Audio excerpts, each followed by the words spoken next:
This conference will now be recorded. Yes, good morning everyone. Whether it's audible?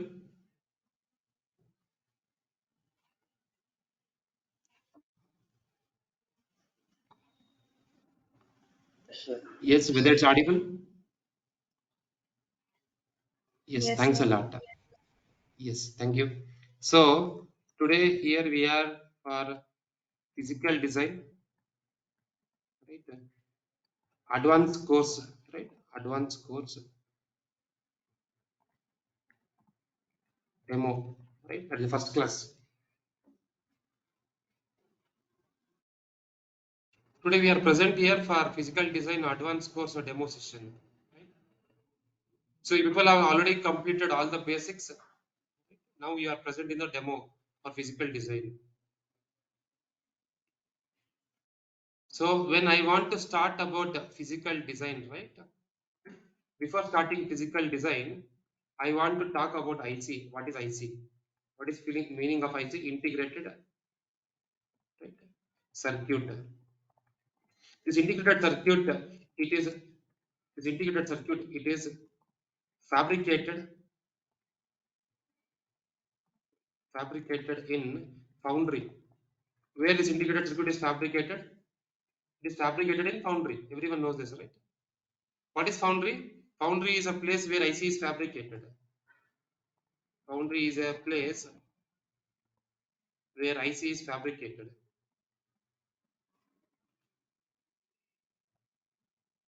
Right?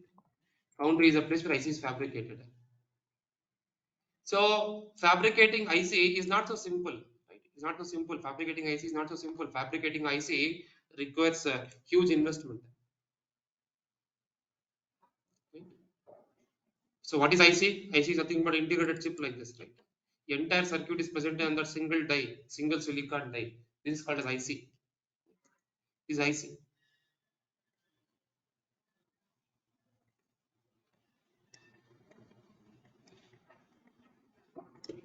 So this IC is fabricated in foundry. So fabricating IC, right, requires huge investment. And if that IC fails in the market, the company will suffer a huge loss. So what are the parameters are required for IC to be working properly? It should be having less area, less power consumption, and timing should not fail. Functionality should be good. Right? All these parameters you have to see, and this IC should hit the market. Then only a company will see the profit. And foundry is a place where IC is fabricated, and this foundry, right? This foundry is very clean. It is very neat because we are fabricating the IC in nanoscale. IC is fabricated in nanoscale. So you know what is nanoscale, right? 10 to the power of -9. It's called as nanoscale, and even you cannot see a single transistor through your eyes, normal eyes. You have to see through complex microscope. Then only you can see the transistor. So IC should be very neat and clean. It should be thousands or 10,000 times neat and cleaner than your ICU or operation theater. That much neat and clean is required in IC. Even small dust can cover 10 to 15 transistors minimum. Small dust, which is even in less than millimeter, it can cover 20 to 30 transistors. A small dust. It will affect the fabrication of 20 to 30 transistors minimum.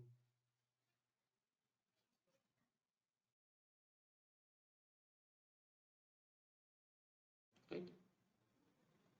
So for fabricating IC in a foundry, right? It requires huge investment, and we have to design IC. Right? What is our role? Right? Role of the design engineers. So we are not involved in fabrication of IC. Fabrication of IC, you see some chemical engineers along with some electronics engineers. But we are mainly see because IC fabrication is totally driven from chemical process like etching, masking, ionization. So all these are chemical process.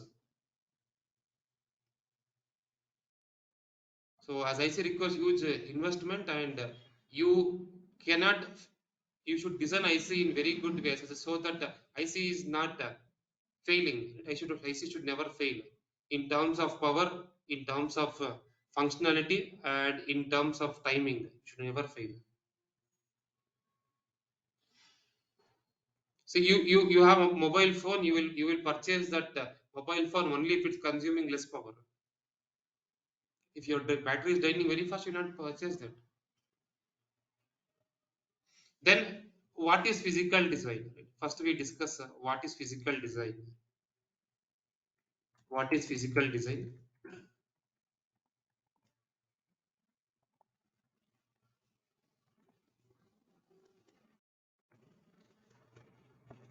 And why it is required? Why it is required?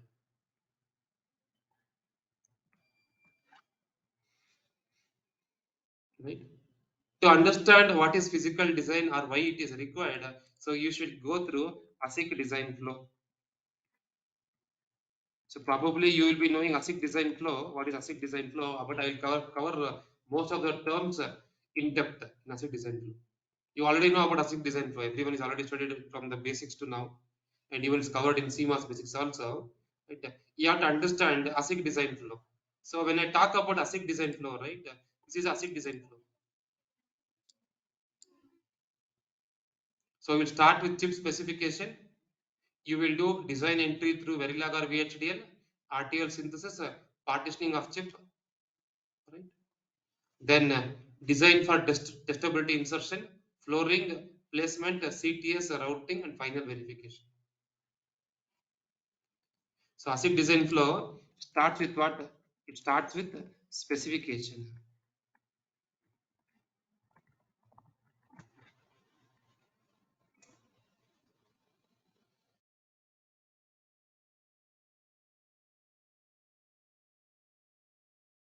So IC is fabricated in foundry, but design is done through what? But design is done through ASIC design flow.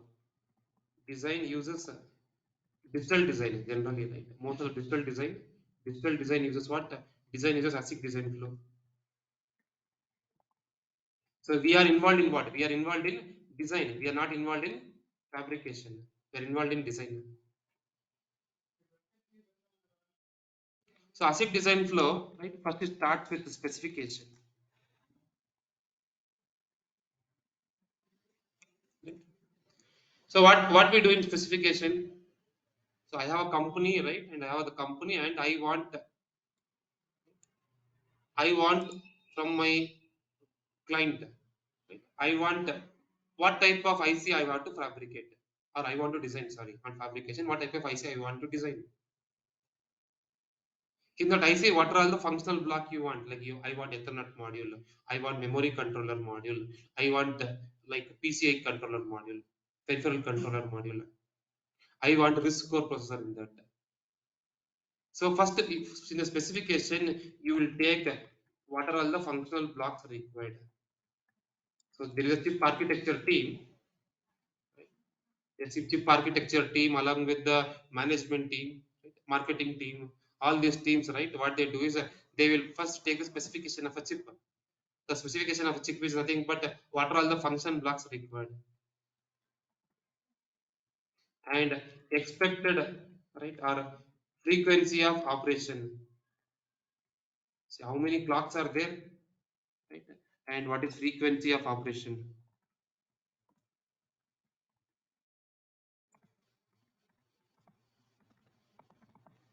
Power range, right? Power range.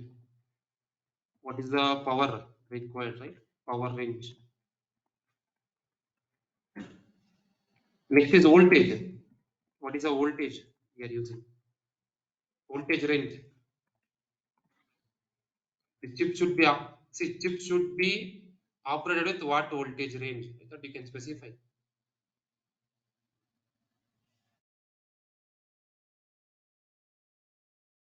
So after taking the specification from your client, right, you will start with your design entry. You start with design entry.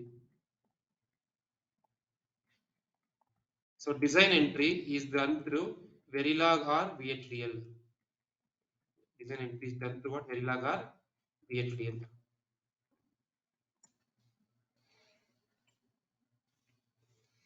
So now my question is why this hardware description language is required to describe a design? Can anyone tell me why is hardware description language is required? So Verilog or VHDL is a hardware description language. Right? Why it is required?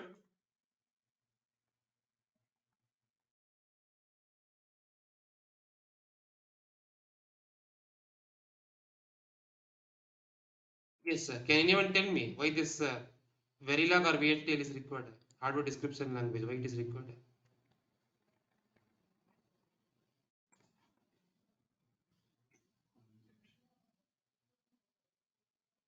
What is the specialty of this hardware description language?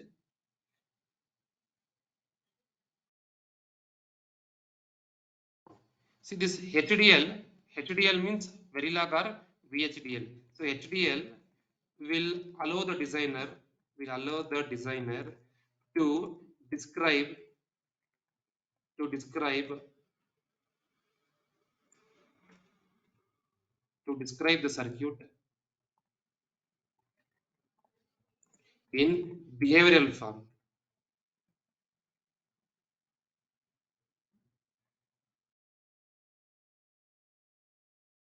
You need not to worry what is the gates or what is the structure present inside the design. You need not to worry. You will describe the circuit by its behavior. See, remembering the behavior is easy, but remembering the structure is very difficult. Right? For example, I will ask you one simple question, right? I'll ask you one simple question like explain me the structure present inside this mux. You have a mux, right? Everyone know what is 2:1 mux.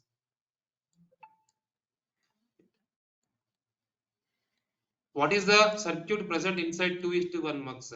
Explain me, right? Can anyone explain this?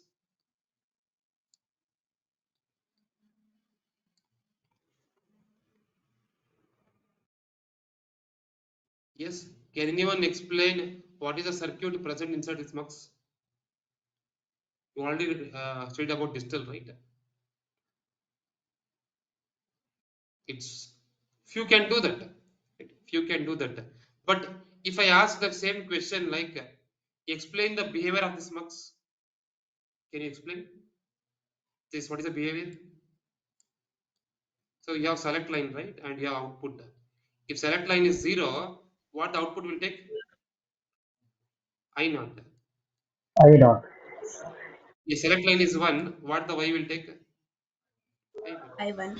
So describing the circuit by its behavior is very easy. Everyone can remember that. But describing the circuit by its internal structure is very difficult. We cannot do that. So complex circuits, Verilog or VHDL is very important because we can describe the circuit by its behavior, like different finite state machines, like FSM. So in this state, the circuit is behaving like this. In other state, the circuit is behaving like this. So we can describe the behavior of a circuit by using this Verilog or VHDL. I gave the small example.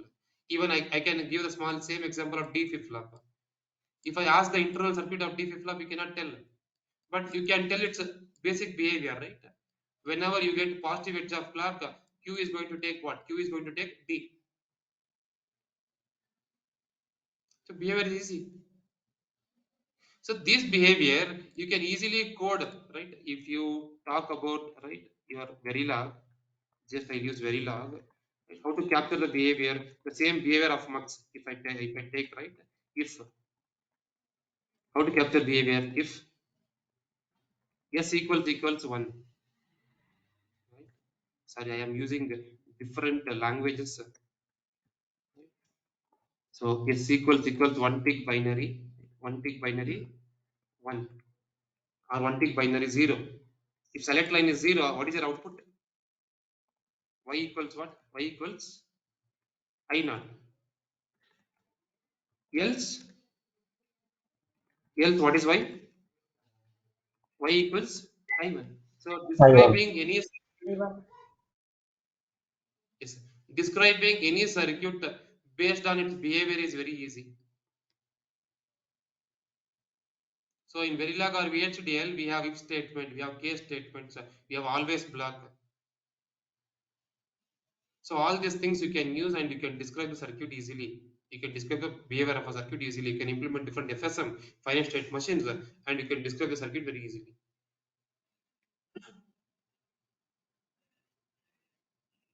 Right?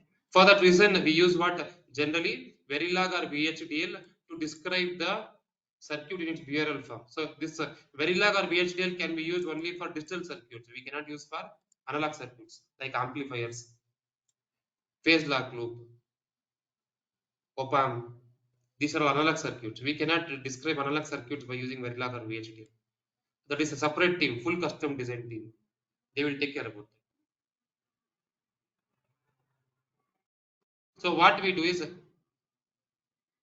see, both are hardware description language, that is front end, right? Both are hardware description language. Verilog, it has their own syntax. VHDL, it has their own syntax.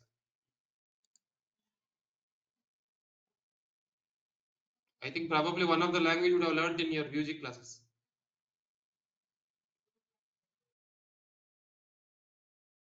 Both are hardware description language, but they have their own syntax. They have their own operators. They have their own packages inside that. So now, after design entry, right, by using Verilog or VHDL, the design is in what form? So I can call this as RTL. This is Verilog or VHDL is called as what? RTL. So design is in its behavioral form. Right? Design is in what form? Design is it's in behavioral form.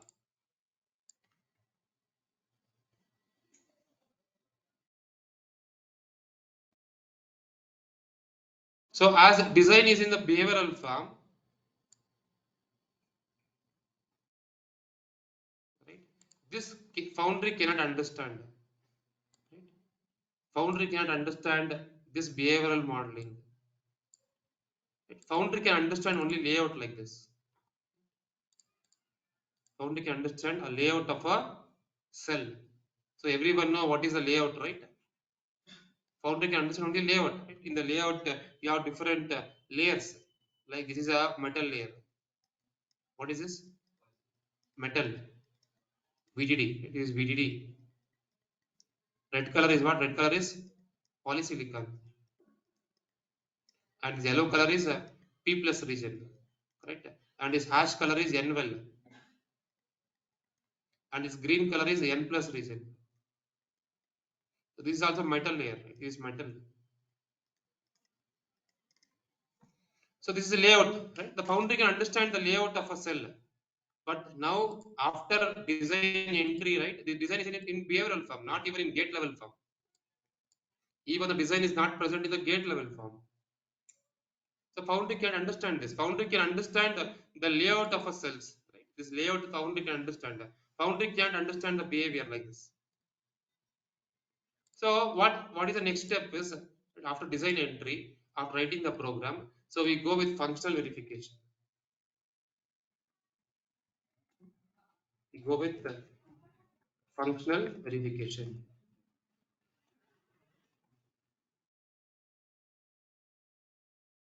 So functional verification again at the front end. It's not our role. So what is functional verification? So we have written some design in the behavioral form, right? Verify whether it's working properly or not according to our requirement. How do you verify? Apply different values for S. Right? Apply different values for I naught. Apply different values for I1. Right? I have a mux here.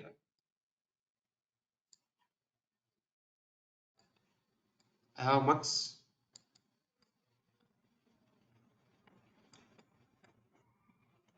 So I have I naught. I have I1. I have output Y, and I have select line.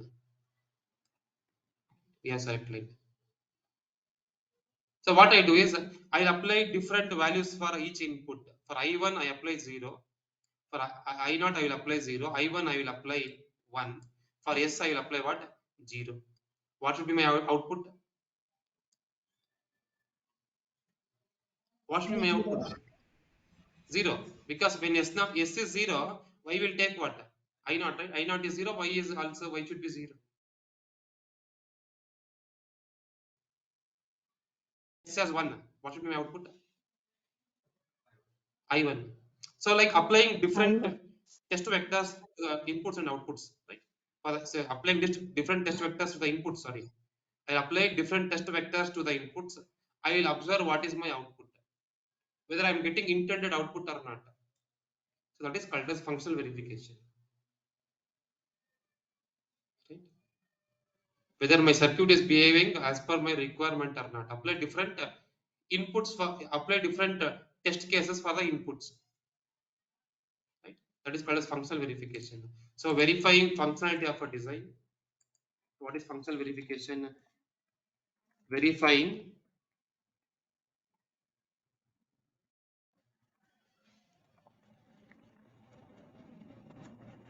functionality of a design by applying applying different test cases.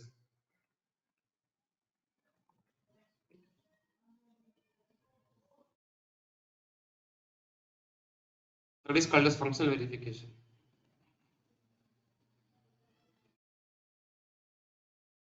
So applying test cases is very easy when we have less number of inputs. Like, see, if I have 3 inputs, right, that is I naught, I1, right? Yes. How many inputs I have? 3 inputs. So I can use all the combinations. How many different combinations I have? Like, if I have 3 inputs, so different combinations are 0, 0, 0, 0, 0, 1, 0, 1, 0, 0, 1, 1, 1, 0, 0, 1, 0, 1, 1, 1, 0, next to triple 1. So apply, see, for I naught you apply 0, I1 you apply 0, yes you apply 0. Observe what is the output. For I naught you apply 0, I1 you apply 1, and yes you apply 1. Observe what is the output. So different combination of inputs, I am observing what is the output. So this is called as functional verification. But applying different combinations is easy for small design, but it's very difficult for bigger designs. Like if I have 32 inputs, for some design I have 32 inputs, then how many combinations I have? 2 power 32. It's very huge value. These many test cases I cannot apply. Then intellectually we have to handle the design. We have to verify all the functionality of a design by applying less test cases. So what is the main challenging here? Verify the all functionality of a design by applying less test cases. That you have to do. So challenging here is in functional verification. Verifying all the functionality of a design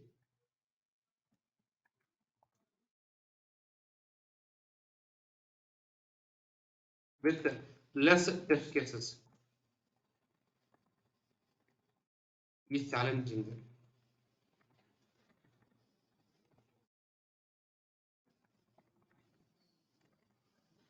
So to do functional verification, you have to learn system Verilog. Here learning system Verilog is important. And UVM. You have to learn UVM. So it's a separate course again. Functional verification is what? A separate course. So you will learn here for any, for example, I have one processor, RISC-core processor. How to apply the different test cases by using what? System Verilog and UVM. How to apply different test cases. See, I cannot apply. See, my RISC-core processor has,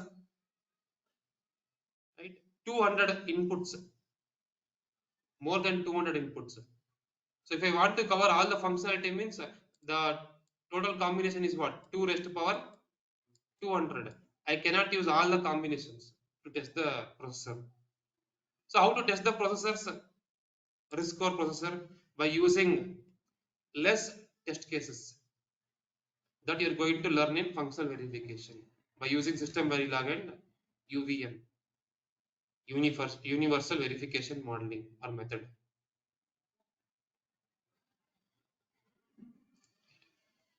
So functional verification is just a step of verifying your RTL code. The RTL code is written properly or not. So some person is written the RTL code for. See, I already told you, right? What is test cases? Applying different inputs, right? Test case means applying different inputs. I gave an example here. I not, right? I1, right? You have yes. Select line yes, sir. So apply different inputs for I not. Apply different inputs for I1. Apply different inputs for yes and verify what is the output. So this different inputs what you are applying for inputs, right?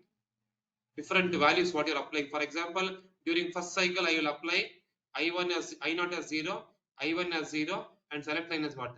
0. I'll apply what is the output. I not is 0, I1 is 0, select line is 0. Second, what I do, I apply I1 as 0, I not is 0, I1 is 0, select line as 1. So this is second combination. Third combination, after some time I will apply 0, 1, 0. So these are called as test cases. So apply different test cases. For 3 inputs, right, number of test cases are, right, number of combinations of test cases are 8 for 3 inputs. But if you have many inputs, like 200 inputs, the number of test cases are 2 raised to power of 200.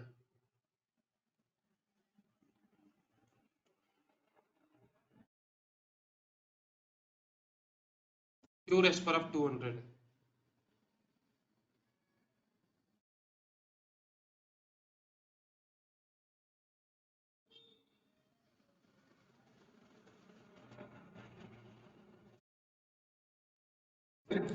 So, okay, what is UVM? UVM is nothing but universal verification methodology. So, how to use less test cases to verify the entire functionality of a design, right? They have mentioned the steps you have to follow to do functional verification. That is called as universal verification methodology.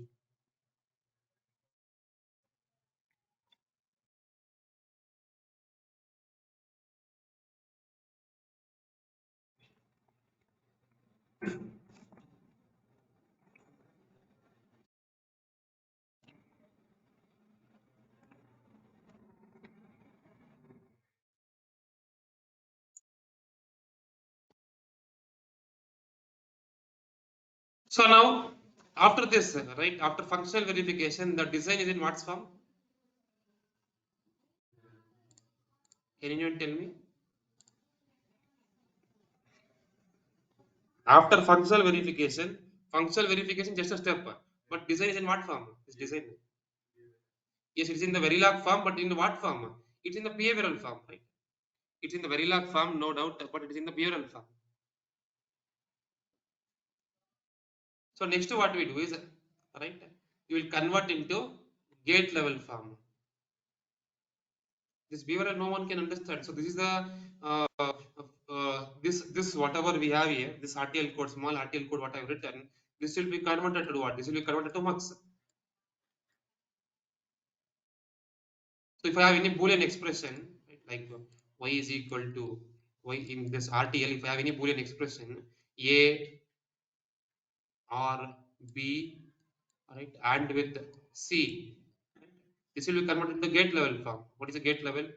A or b, next and with what? And with c.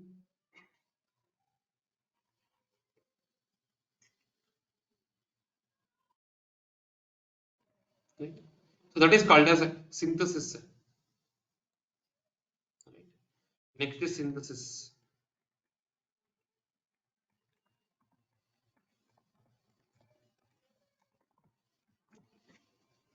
So then what is synthesis?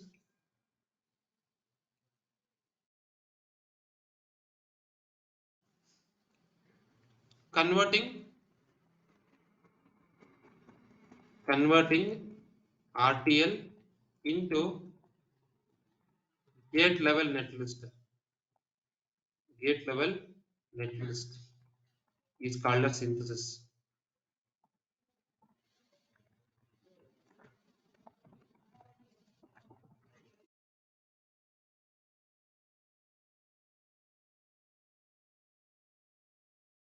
Converting RTL into gate level netlist is called as synthesis. See, the design is in what form? Design is in the behavioral form. This founding can understand. Now convert into gate level design. Whatever RTL we have, we convert into what? Gate level design. That is called as synthesis. So you just convert into gate. Whatever RTL you have, you just convert into gate and its connection. Right? You convert gate and its connection. That is called as synthesis. Now my question is, who will give this gates information?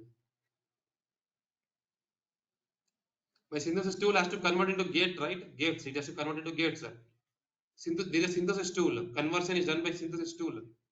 Tool will do the conversion. RTL will convert into gate level netlist. Then who will give this gate level information?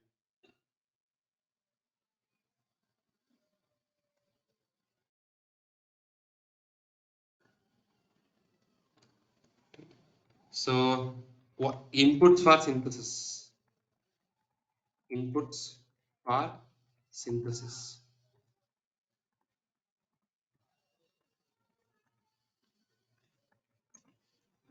So one is RTL. RTL is nothing but what? Verilog or VHDL. Dot V or dot VHD. VHD means it is a short form of VHDL probe. So RTL is present in Verilog or VHDL. So one of the input is for synthesis tool is RTL. This only has to convert into gate level description. Okay, I told like fine. So I want to convert into gate level description, but who will give this gate information? What gates I want to convert? These gates. What are all the gates I can use to convert? So that is present in a library file, or it's also called as liberty file. Library file, or it's also called as what? It's also called as a liberty file. So the extension for that is .lib. What's the extension? .lib. So this file is given from library characterization team. There is a library characterization team.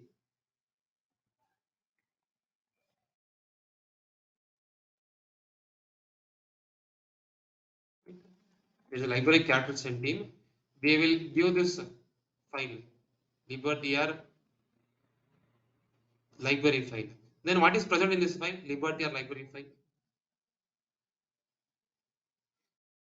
Can anyone tell me what is present in this file?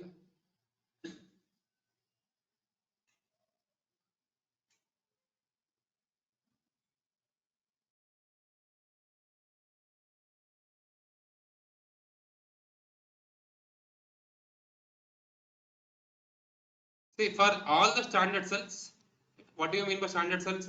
Like your AND gate, right?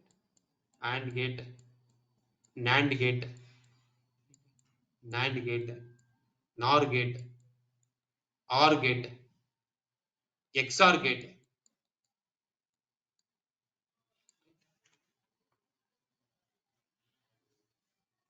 right? AND gate, NAND gate, NOR gate, OR gate, XOR gate, full adder, half adder, MUX, MUX, D flip flop, D flip flop, AOI gate means AOI means what? And or invert. OAI gate. OAI means or and invert. See, for these are all called standard cells. It's again it depends upon the library characteristic team. What are all the cells they want to include as standard cell? It will depend on them. So these are all cells. These cells are called standard cells. Why they are called standard cells means all these cells are same height. Width can vary, right? This so layout, right? I am talking about layout of a cell. This layout of a cell has same height almost. The height remains same. but width will vary. This width is going to vary. I'm talking about layout of a cell. All the standard cells has same layout height, but width is going to be different.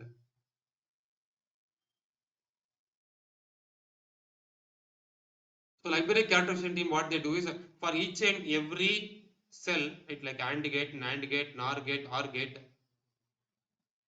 right? They will draw the schematic. They will draw the schematic. For example, what is this? This is the inverter, right? What is this? This is a inverter. They will draw the schematic for this VDD and ground. I'm telling you what they are going to do. We are not doing it. This V out there. This V in. So by applying different inputs, like by applying different inputs, low to high or from high to low, by applying different inputs, it is going to calculate what is the cell delay. Different transition they will apply like this. Different transition they will apply. Transition means time taken by a signal to change from low to high or from high to low. They will apply different transition to the cell, and they are going to calculate after what time I am getting what. After what time I am getting the output. That is called as what? Cell delay. I will discuss about cell delay in future classes. Cell delay and transition. Just I am telling you what library characterization team will do. So they will draw the schematic of the. Right, they will draw the schematic of each and every gate schema schematic. They will apply different inputs and they will record what is the cell delay and how much power consumption, how much power this cell is consuming. Right. Mainly your library file has, right, for all standard cells it has, for all standard cells it has timing and power information.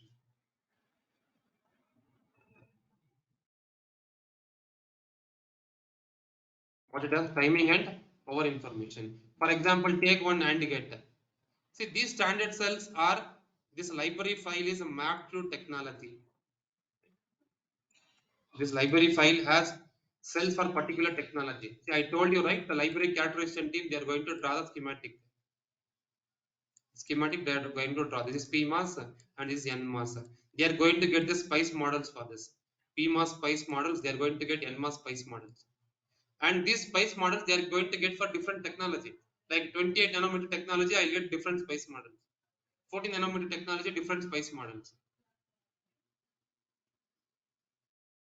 7 nanometer technology, different spice models. These are called as spice models. The schematic is called as spice models. Spice model means how this circuit is going to behave in the real world. The same thing is modeled by using mathematical equations. Because it's not a silicon. Here we are using in the EDA tool. EDA tool means software tool. How this transfer is going to behave in the real world. They are going to write some mathematical equations, right, to model the same thing, right, to model the same thing in software.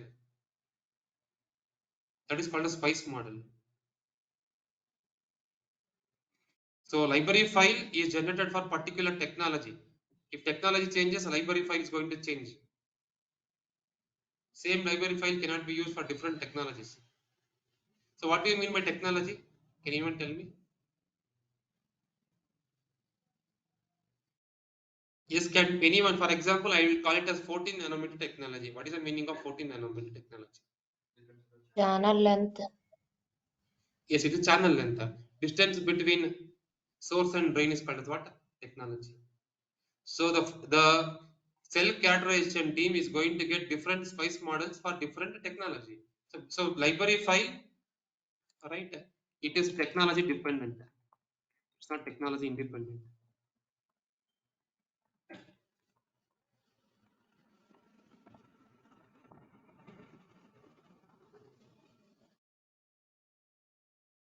So library file is what? Technology dependent file.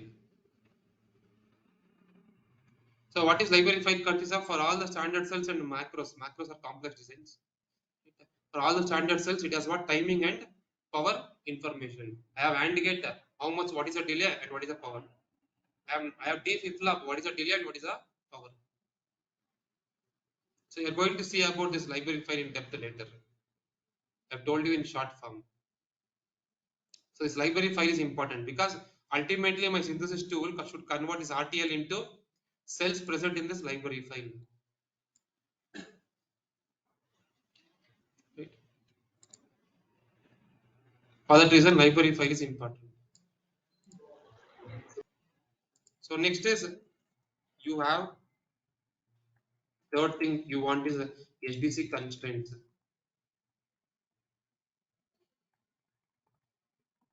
Other file required is what?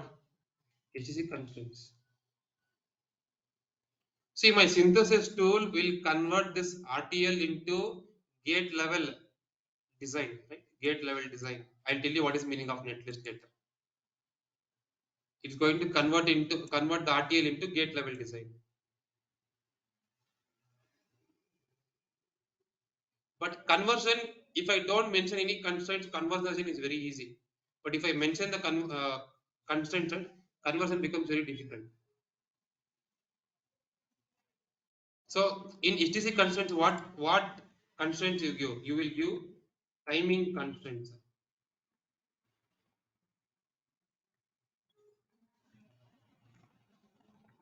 Timing constraints means like what is the frequency, clock frequency. Your design should operate with what clock frequency? Clock frequency.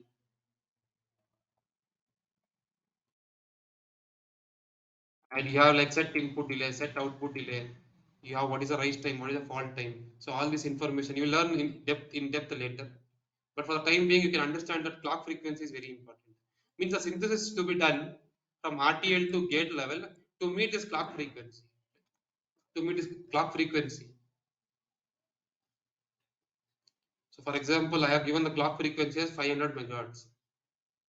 So the conversion should happen from RTL to gate level netlist to meet this clock frequency.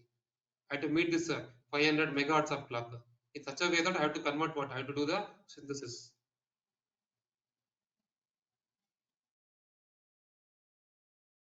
That is called as HTC constraints.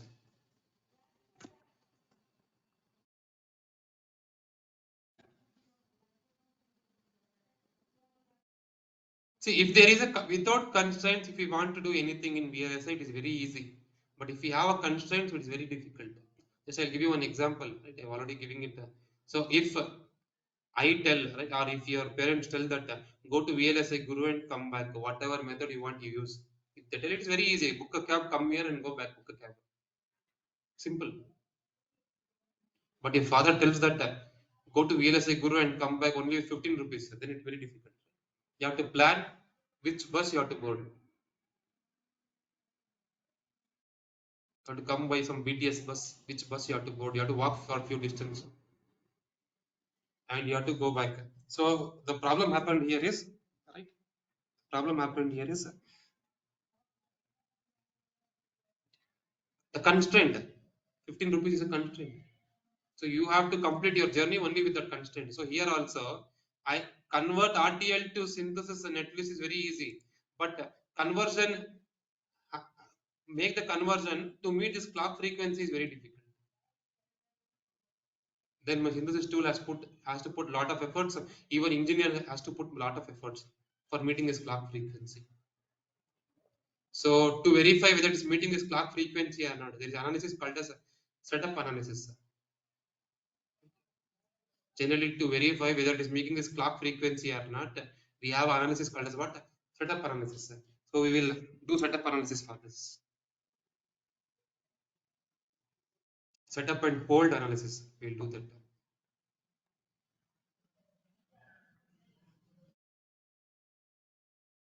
So this is the inputs for synthesis. Can anyone tell me what is the outputs of synthesis? Output of synthesis.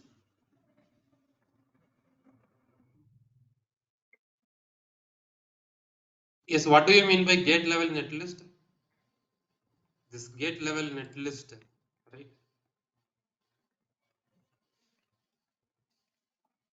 Gate level netlist. Whether what type of program is it? It is also Verilog or VHDL program. It is also Verilog or VHDL program.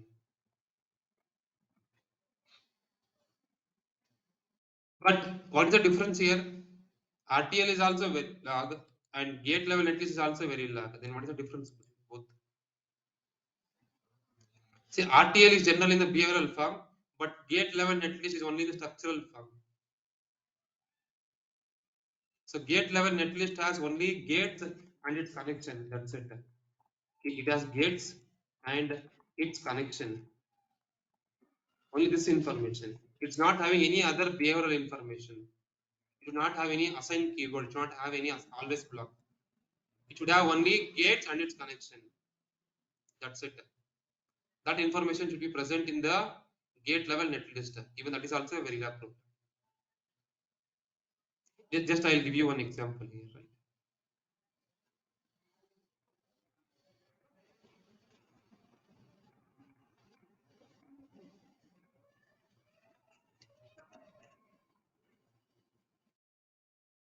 Okay. You take this design.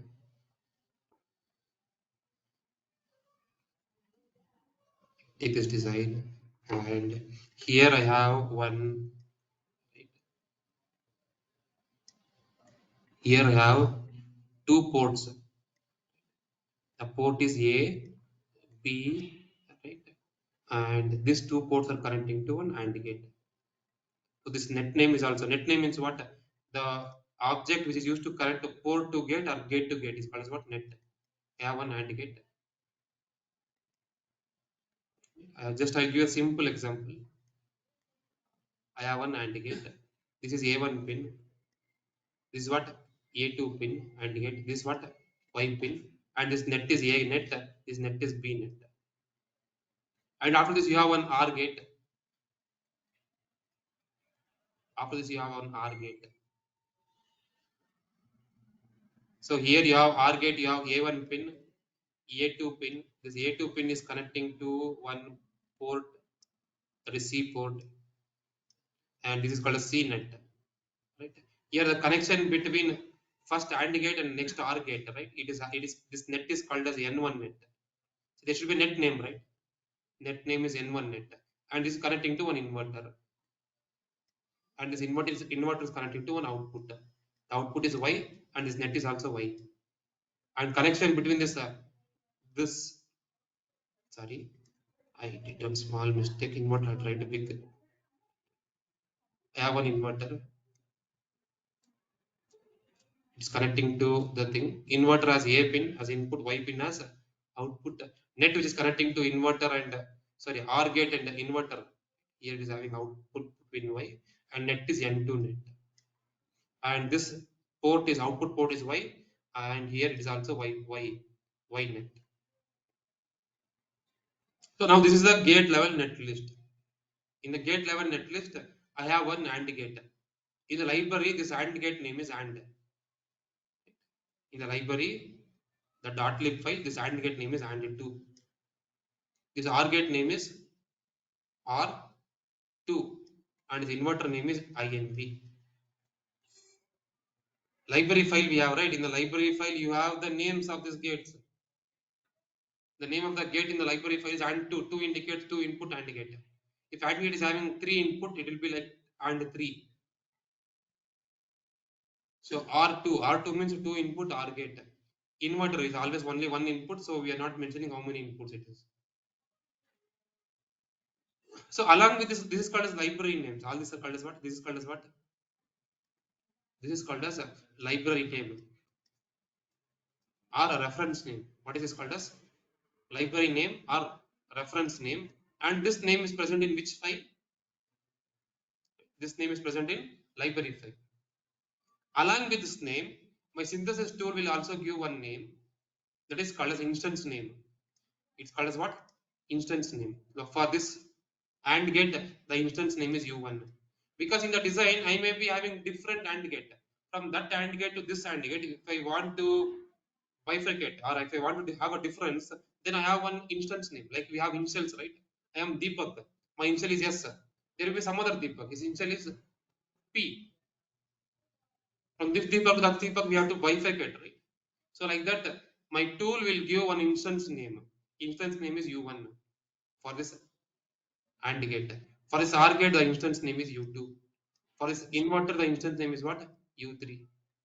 This is automatically given from your synthesis tool. Now, what is gate level netlist? So gate level netlist is a Verilog program. So how many of you know Verilog program? I don't know, right? Verilog program, if you remember, you have what module keyword and you have module name. Any module name, like it is R, or it is like design. I'll take module name as what? Design. So you have to mention what is the inputs. What are the inputs? A comma B comma C. What is the output? Y. So here, what are the inputs here? Next, I have to mention what are the inputs. What are all the inputs for this entire design? A, B, and C. So A, comma B, comma C are all the inputs. What are all the outputs? Output. What is output? It's not outputs, inputs. It's input. Just input. What is output? Output is Y. What are the nets I have? Net. Net is nothing but the object which is used. So in the Verilog, we will mention net as wire. Net are all the objects used to connect from one cell to another cell. What are the nets I have? Wire. This A is one net. The port name and net name both are same here. Synthesis tool will give the same net name. So A is one net name, B is another net name, C is another net name. Another net name is what here? N1, N1, N2. N2. And even I have Y also, right?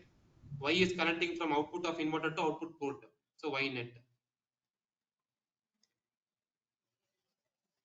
C, N1, N2, right? You also have Y net.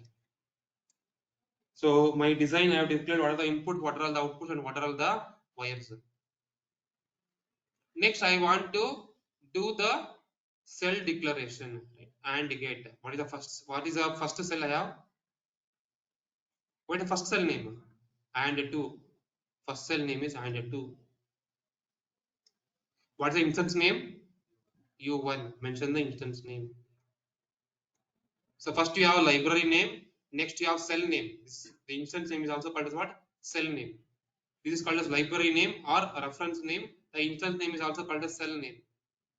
So cell name is what? U1. And here like dot A1. Dot A1 means the A1 pin of your AND gate is connecting to which net? Dot A1 means this is nothing but A1 pin of your net is connecting to what net? A net. Dot A2. That A2 pin of your AND gate is connecting to which net? Which net? B net. Comma. Dot Y. Y pin of your AND gate is connecting to which net? N1 net.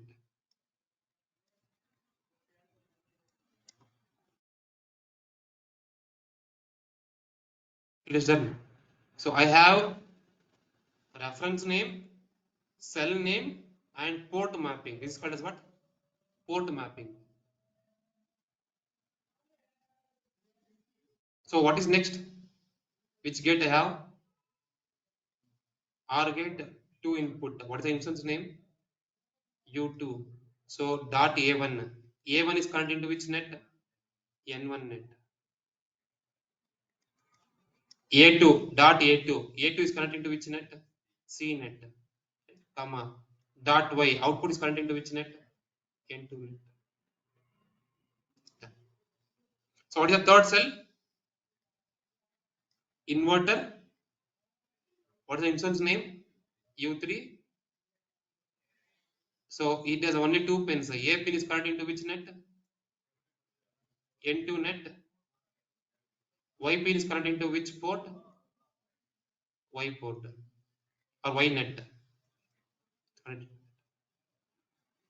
Now at last I am going to write what? End module. So this is your Verilog only. This is your Verilog only. What is this entire thing is Verilog. but you don't have any behavioral information. You don't have any Boolean expression. Everything is replaced by what? Everything is replaced by your gate and its connection. Now in this program, whether I have connection between AND gate to OR gate, whether it's specified. So here you can see, right, in this AND gate, if you see this net N1, net N1 is output of what? Output pin. Net N1 is coming out of what? Output pin, and it is connecting. It is the input to what? It is input to input pin. So my tool will understand that okay, I have connection between this output of AND gate to input of OR gate. I have a connection. My tool can understand that. Similarly, this inverter also, right? You can say net N2 is output of output. It is coming out of output pin of OR gate, and it is going to what? Input pin of inverter. My tool understands that okay, there is a connection between output of OR gate to input of what? Inverter. So this netlist has only gates information and the connection between the gates. Only that is the information present. Apart from that, you should be not having any behavioral information. So that is the major difference between RTL and netlist.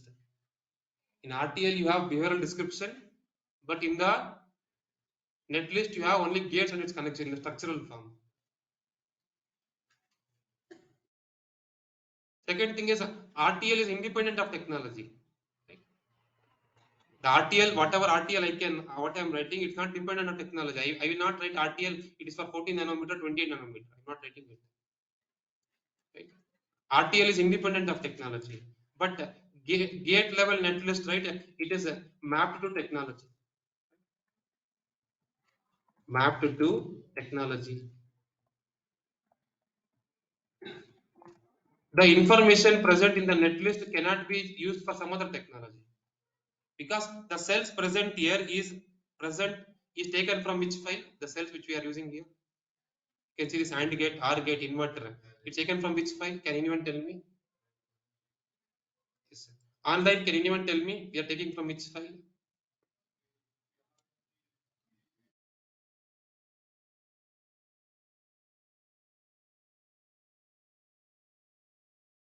The cells which we are using here, we are getting from which file?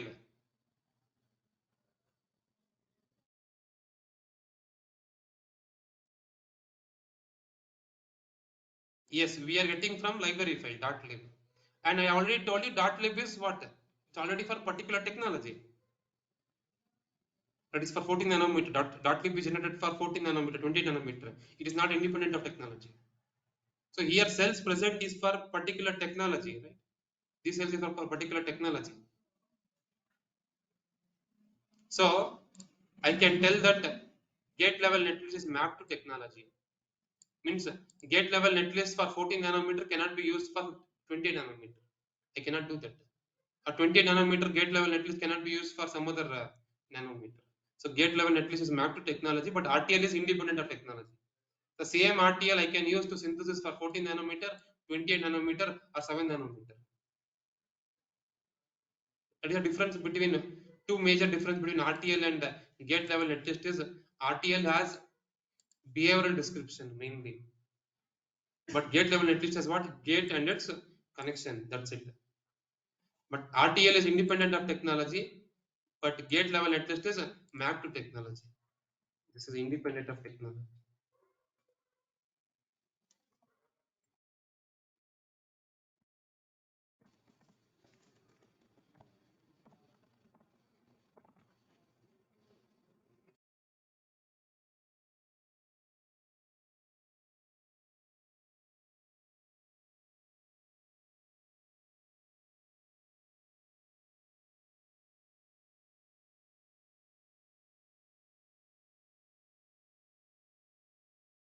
Now, after synthesis, design is in what form?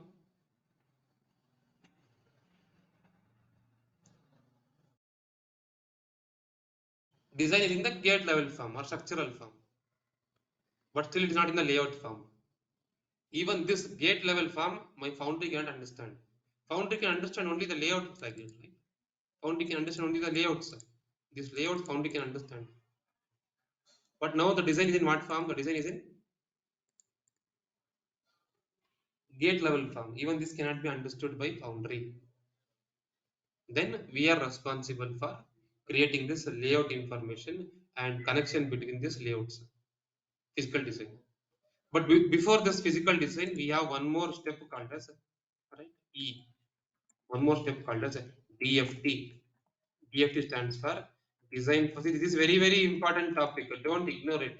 Anyhow, it is a first class of PD, and you cannot ignore it because the first question when you go to interview, they will ask the questions like explain about ASIC design flow. Then why PD? What is the role of PD engineers?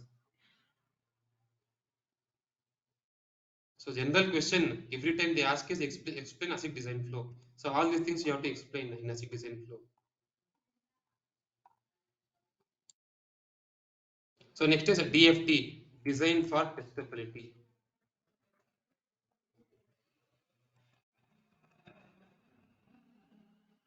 So name only tells, right? Prepare the design for testing purpose. See, when we fabricate anything in foundry like this, right? When we fabricate anything in foundry, so the foundry is not fabricated like this planar. Planar metal layers are not fabricated. This is planar in centimeter scale. If I zoom to nanometer scale, even this is not planar. Even this is like, even this is like this. In nanometer scale, even this is not planar.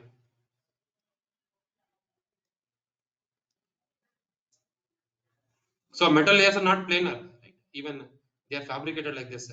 Because why they are fabricated like this? Because fabrication is chemically driven. See, for example, I have a metal layer here, right? Complete. See, these metal layers are formed like this. So I have a metal layer here, complete metal layer. All right. I want to etch the metal layer only in this region. I want to get metal layers only in this region. This complete metal layer only cut in this region. Only in this region I want metal layers. But I have complete metal layer here. See, I cannot create metal layers only in this region. I cannot do that. In nanometer technology, I cannot create metal layers only in this region. See, if I give very small region, right? If I give very small region, and if I ask to color it properly, it's very difficult. Similarly, creating the metal layer only in the small region is very difficult. We cannot create. What the foundry will do is they will create the metal layer for complete region, for complete plane, right? They will create a metal layer, and they will use the mask. So in this region, I want to create the metal layer. So what I do is in this region, I use the mask. Mask means this region you cover by mask.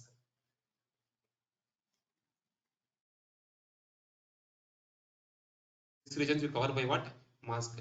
So remaining regions, right? You treat by some acid.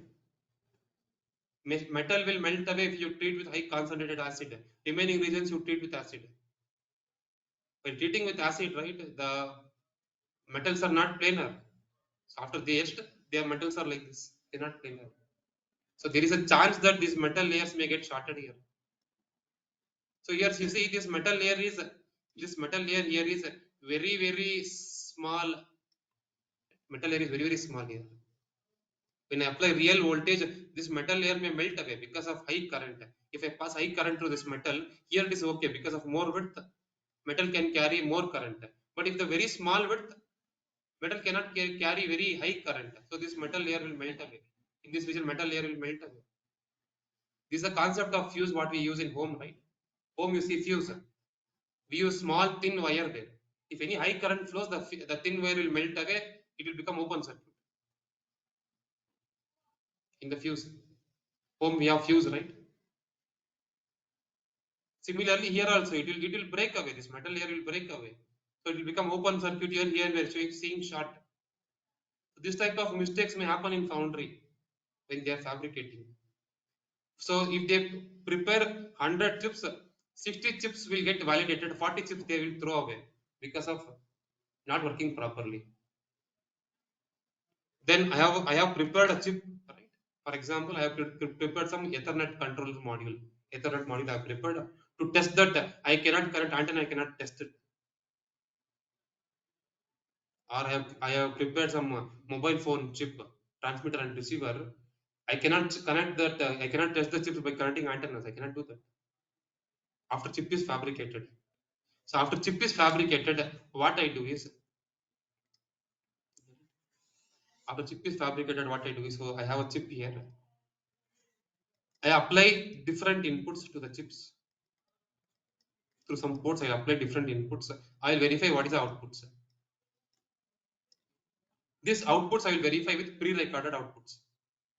Like in the functional verification team, we have outputs. So with those outputs, I will verify. So I have to pass these inputs, right? I have to pass these inputs into the design completely to facilitate this, all these things, to passing the inputs,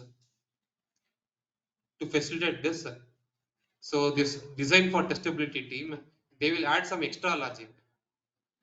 After synthesis, I have, right? After synthesis, I have only the logic or only the cell which is required for functionality. But design for testability team, right? They will add some extra logic, which extra cells in the design, so that functionality is not affected. Functionality remains same without affecting the functionality, right? They will add some extra logic so that the chip can be easily tested after fabrication. To facilitate that, this DFT team will add extra logic. So you can easily pass the inputs inside the chip. For example, I want to pass some inputs, right? So I have one flip flop here, right? I have many flip flops here. Here till this region, here to this flip flop, here to the input of flip flop, I have to pass logic 1. Then I will test how this logic 1 is working inside the chip and what output is coming out. But to verify this to this flip flop A, I want to pass what? Logic 1. Passing 1 to logic 1, right? To facilitate that, I have to connect all the flip flops in scan chain manner. So there are many things in the DFT they have to perform. So one thing we can understand here is DFT is nothing but add some additional logic to the design, additional cells to the design without affecting the functionality, so that chip can be easily tested after the fabrication. To facilitate that, you will add some additional logics in the design. So that is called as a design for testability. They have different steps again inside that. So what is design for testability? Add some additional logic,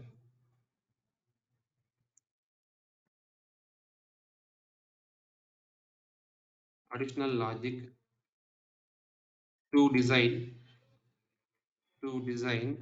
so that so that chip can be tested after fabrication.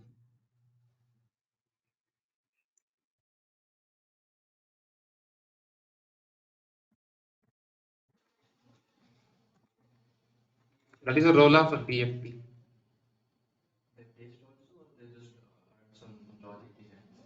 Logic designs can be added with some test only, right? So I want to pass this inputs inside. What outputs I'm getting? So with some test also, with some test also, they will do this. They'll add some extra logic. So the steps here is they will insert the scan chain. So you will understand what is scan chain later. They will insert the scan chain. Scan chain insertion they will do. Scan chain insertion means what are the D flip flop you have in the design, they will connect in scan chain mode.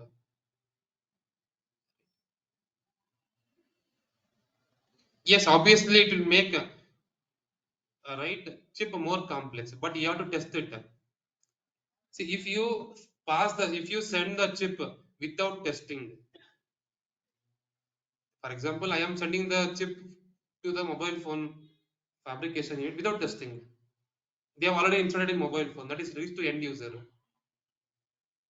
So if he feels that the mobile phone is hanging in between many times, the mobile phone company will lose the market and he will blame the chip manufacturer or chip designer. So everyone will lose the market. Even though you are making the design more complex or more, it is going to consume a little bit more area, no problem. But you have to make the chip testable. Testing is very important.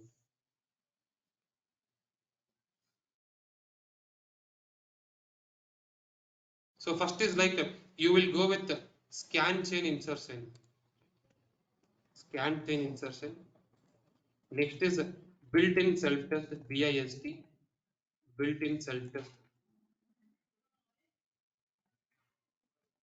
They also do ATPG, automatic test pattern generation. ATPG, automatic test pattern generation. See, we don't want all these things what they are doing, but just we want to understand that they will add some additional logic that like scan chain insertion they will do. For what? So that the chip can be tested after fabrication easily. So they'll follow all this method, automatic test pattern generation.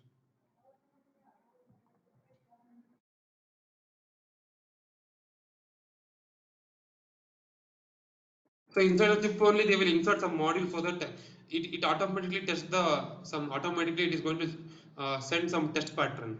Even that they can do. Some additional logic you insert the chip, right? Additional logic you insert the chip. So the automatic test pattern is going to generate. Test pattern means different test cases. It's going to generate.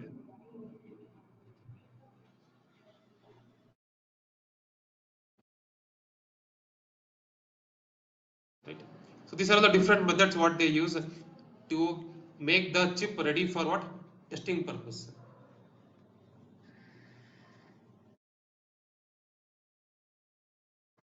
But testing happens after chip is fabricated. That is called as a post silicon validation.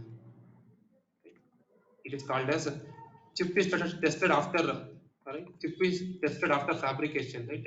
It is called as a post silicon validation. So you should be knowing the names at least. What is post silicon validation? Name only tells, right? Post silicon means after incorporating the silicon, then we'll test the chip. That is called as post silicon validation.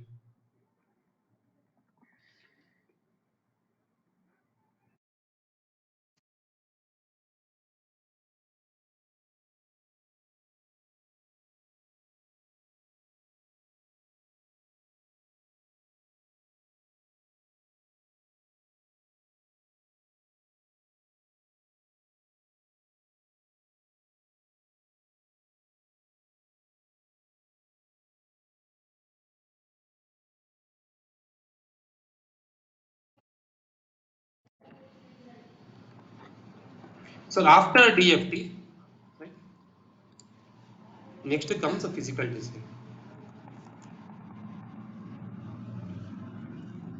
The DFT will add some additional logic, right? Even they will use this logic. Logic means gates. Even they will use this gates from this library file only. From library file only, they will pick the gates and they will use it.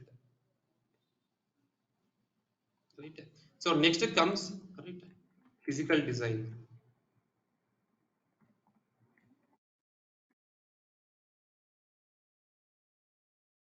So what is the role of physical design?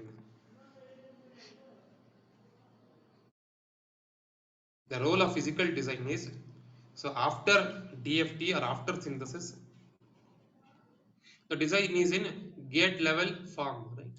It is in the gate level form. Gate level form foundry can't understand. So convert into right layout level form or physical design form. So what I have to do is I have to convert this gate level form into layout and its connections. Because only layout foundry can understand.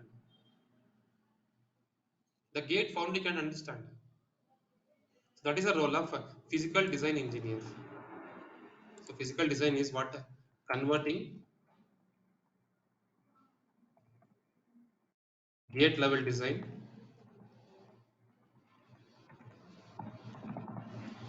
to layout form, or I can call it as physical form with with right,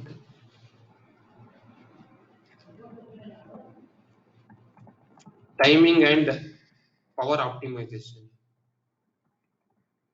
See, conversion I cannot do automatic simply. So I should see that my conversion is meeting what timing and what even power. Optimization means improvement with timing and power optimization. Another name for optimization means improvement. With timing and power improvement, I want to do the conversion from gate level to physical form. I want to do the conversion. So that is called as what? Physical design. So physical design starts with partitioning.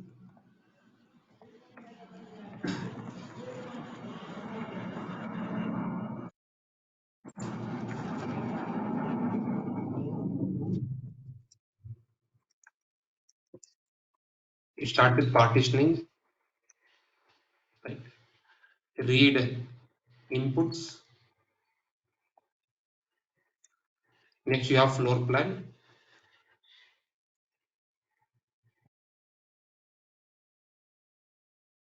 placement,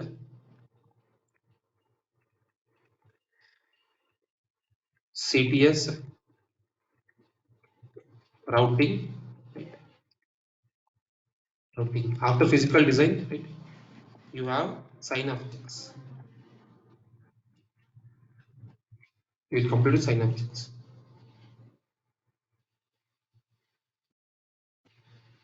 So now we'll see what we do in physical design. What is our main aim in the physical design? That is what we are going to see in the second part. So till now we have seen what stage my design will be. The design will be in what form? It will be in the get level form. Even though they are adding, DFT team is going to add some additional logic. They are going to pick this additional logic or additional cells from which file? Library file. They will insert in my netlist only. They edit the netlist and they will insert in my netlist so that functionality is not affected. Later what I do? I start with physical design. Taking that netlist, I'll start with what? I'll start with physical design. So input for physical design, main input is netlist, which I get from synthesis or DFT team.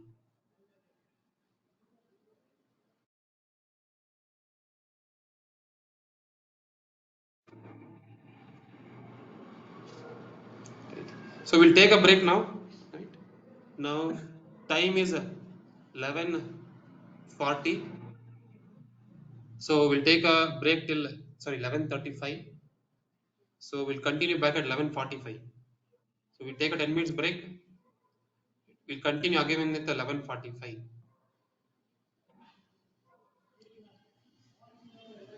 Yes, thank you.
This conference will now be recorded.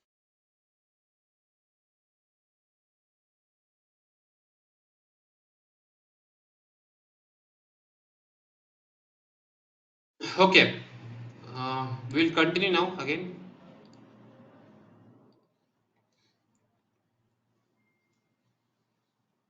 Whether screen is shared.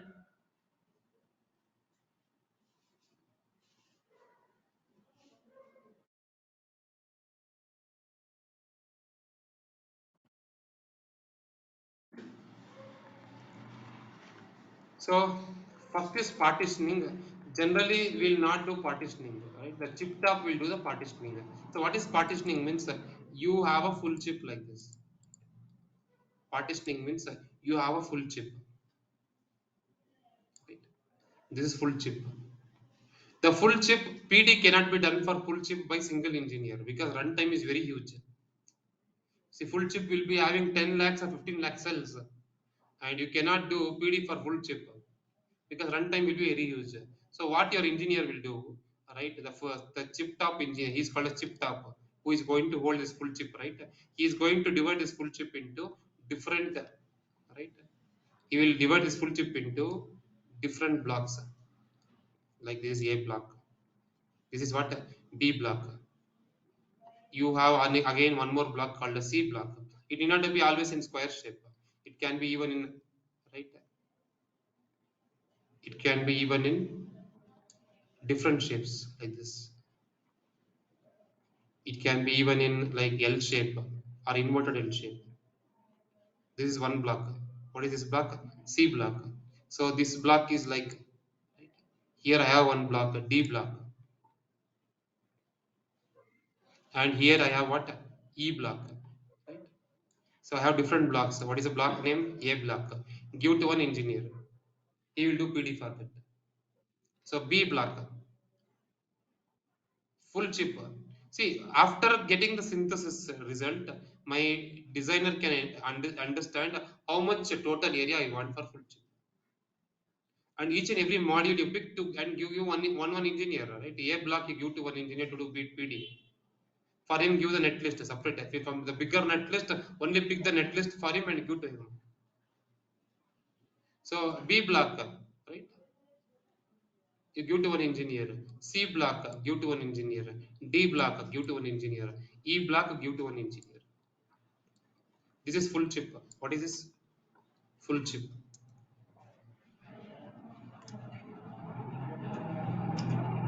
This is full chip. What is this? Block.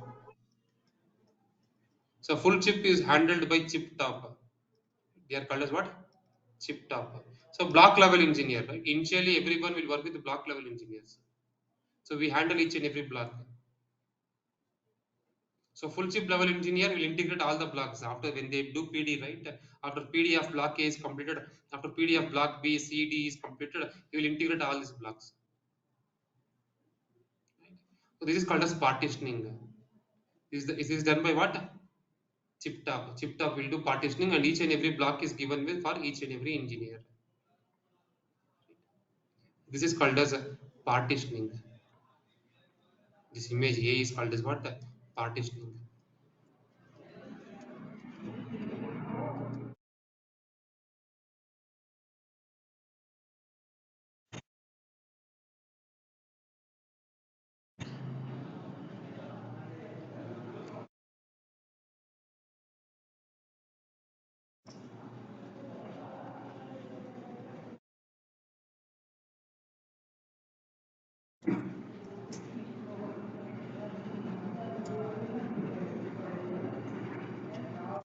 So after partitioning, right? So now each and every engineer, right, who is going to do PD on each and every block, he is called as what? Block level engineer.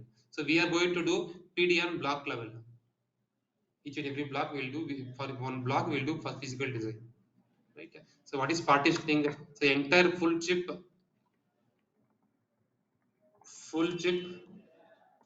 is divided into blocks. PD is done on each block, each block, each blocks, and finally, finally, all blocks are integrated. Finally, all blocks are integrated.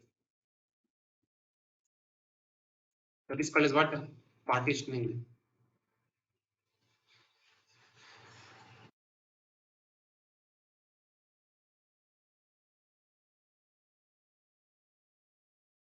Finally, integrate all the blocks. So now, after partitioning, what we do? We are working on physical design of what? Each and every block. Block level engineer, as I each and every engineer, he will work on its own block given by full chip level designer.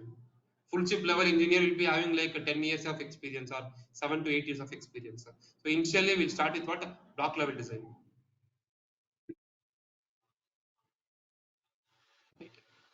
So after partitioning, second next step is read inputs, input files. So what are all the inputs for PD? Can anyone tell me? At least whatever you know.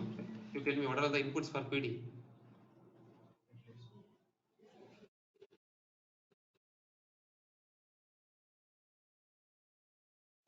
So first you have is netlist,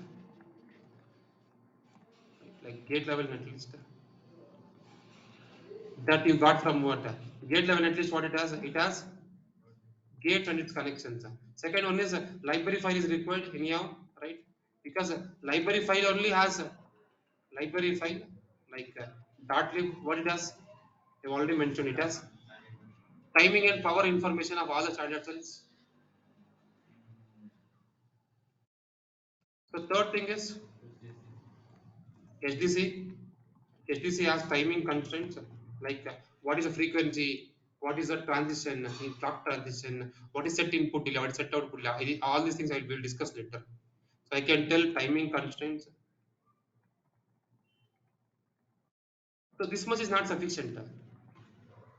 We want layout of a cell also, because what we do is right here in physical design, what we do is we create core area, we create die area, and here we place all the standard cells. Layout we will place. What we place?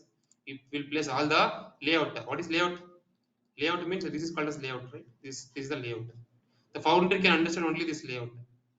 So here we are going to place a layout of standard cells and macros. Macros are complex cells which are already optimized. Macros are what? Complex cells. I'll talk about macros shortly. So we'll place the layouts here, and we'll connect the layouts using metal layers. According to their connections, we'll connect to what? Using metal layers. We are going to connect by using their metal layers like this. So what we are placing inside this core area? So we are placing layout of a standard cells. Alright. So now I want layout information. That layout information is present in LEF file. LEF file has abstract layout information. It's not complete layout information, abstract layout information. Just to save memory, right? See here, if I talk about the layout, right? So complete layout. So I don't want here P plus region, because to do PD, I want only metal layers. See, I want to connect one cell to another cell, right?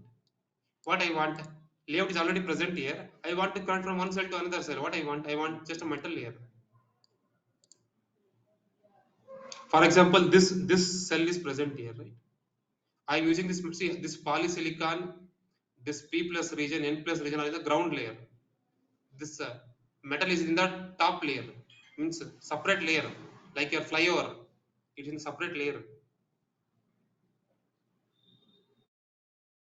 But polysilicon and P plus region, N plus region are present in the ground layer. So for example, I have one more cell here, right? I want to connect this cell to this cell. If I run like this, it is correct? No, this metal layer is going to start with what? Metal layers present inside the cell, right? Inside the cell, I have metal layers like what? M1. It will not start with polysilicon, because polysilicon is present in the ground layer, but metal is present in the upper layer. So I want what are all the metal layers present inside the cell. For connection purpose, what are all the metal layers present inside the cell? Only that much information is sufficient. I don't want all the layout in all the layers. I don't want. Right. So abstract layout information. What is required for PD? Those layout information is present in what file? LEF file. So LEF file stands for layout exchange format. Layout. See, I will discuss about these files in depth. Like I'll show all these files later in the upcoming classes. Just I'm giving in brief. Layout exchange format. So I will talk about only basic input files. We have plenty of input files. We will discuss about that later. Only I'll talk about basic input files. So layout information of standard cell is present in which file? LEF file. Only what type of layout? I have what? Abstract layout means all not all the layers. Here in the LEF file, we don't have P plus layer like this P plus layer, right? This P plus layer is not there. N plus layer is not there. In some LEF, we don't have polysilicon also. Only wherever we have metal layers, right? We have that information. That is sufficient for PD. But complete layout information is present in GDS file. Which file? For all the standard cells, I see layout we are not drawing first of all. Layout is drawn from layout team. There is a separate layout team, right? Layout team they are going to draw the layout for each and every standard cell, and they are going to give this layout in two forms. One is what form? LEF form. In LEF form, they can use whatever the layers they want. They will not write all the layers. They will use only what are the layers they want. What is the advantage of using this LEF instead of using all the layers? Memory will reduce, right? Because I will be having 50,000 cells in the design. For 50,000 cells, if I use unnecessary layers which is not required, then memory will reduce or memory will increase if I don't use unnecessary. If I use unnecessary layers, memory will increase, runtime will increase. So for that reason, what I do is I will use abstract layout information. Like I don't have all the layers in LAF. But there is one more file called as GDS file. In that file, we have all the layout information with all the files, all the layers is present. For each and every standard cell, I have GDS file. So after completing PD, what I do, all the standard cells here, right? All the standard cells while doing PD, I use while doing PD, I will use LEF view. After completing PD, I replace all this LEF view by layout view or GDS view. GDS has complete layout information. Then I will send for sign off stages.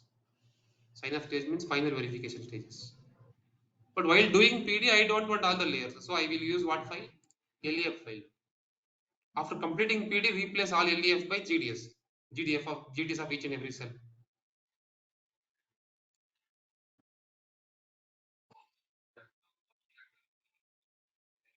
Things will be decided by us.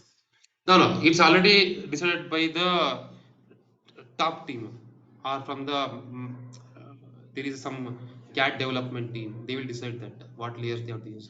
Generally, they use all the metal layers inside the standard cell. What are the metal layers that is compulsory required? Right. All these metal layers, all these contact cuts. Because in contact cut also I have metal layer. Top it is connecting to metal layer. Bottom it is connecting to diffusion. Right. P diffusion. Contact cut. Sometimes if you want, you can use polysilicon, or they will, or else they will ignore polysilicon. So metal layer, contact cuts, and polysilicon. That is called as LEF. Or sometimes they may ignore polysilicon also. So complete layout information is present in GDS of a cell. Even from the layout team, I will get two files. One is LEF file, another one is GDS file. After completing PD, you replace by what? GDS. So LEF file. Next, after LEF file, if we use a TF file, technology file.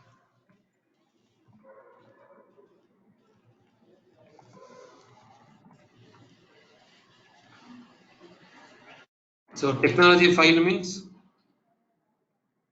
this is given from Foundry. So it means it has rules. Technology file has rules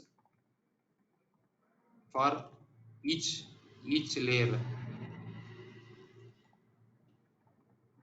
Each layer means, for example, I have metal layer, right? Metal layer should be having at least minimum this much width. If the width is less than the what is mentioned in TF file, then foundry cannot fabricate it. Minimum width required is like some 0.5 nanometer. Minimum width required for M1 metal layer. See, we have different metal layers. Like M1 is present in the first layer, polysilicon is present in the ground layer, M1 is in the first layer, M2 is in what? Second layer, M3 is in third layer, M4 is in fourth layer. For each and every metal layer, what is the minimum width? This is the minimum width. So if I use metal layer less than this minimum width in my design, foundry cannot fabricate. Right? So between one metal layer to another, between one metal to another metal, what is the minimum spacing you want? This is called as minimum spacing. The spacing should not be less than this. If you use less than this, then foundry cannot fabricate these metal layers because they have mask only for this much spacing, minimum spacing. So all these rules like minimum spacing, minimum width, pitch of a metal layer, like all this information, rules information for metal layers vias is present in TF file that we get from foundry. Right? LEF we get from layout team, right? Library file we get from cell characterization team. SDC we will get from synthesis team. Netlist we get from synthesis team. Technology file will generally get from like foundry. It has rules for each and every metal layer.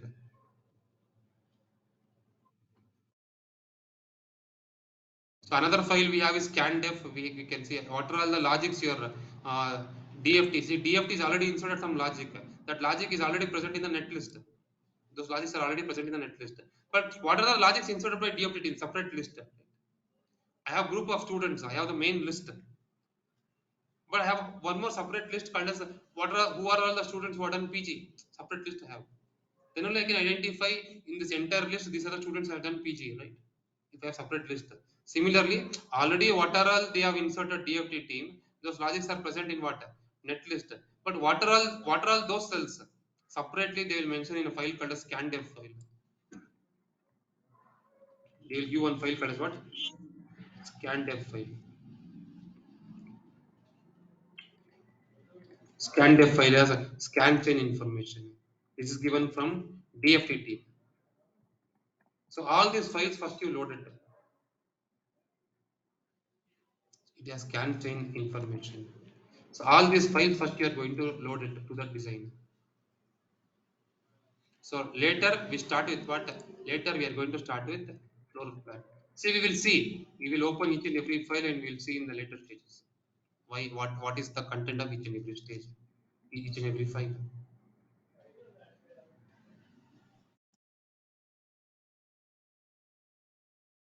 So layout of each and every cell is present in which file? Can anyone tell me? Layout of each and every cell is present in which file? LEF file. So timing and power information is present in library file.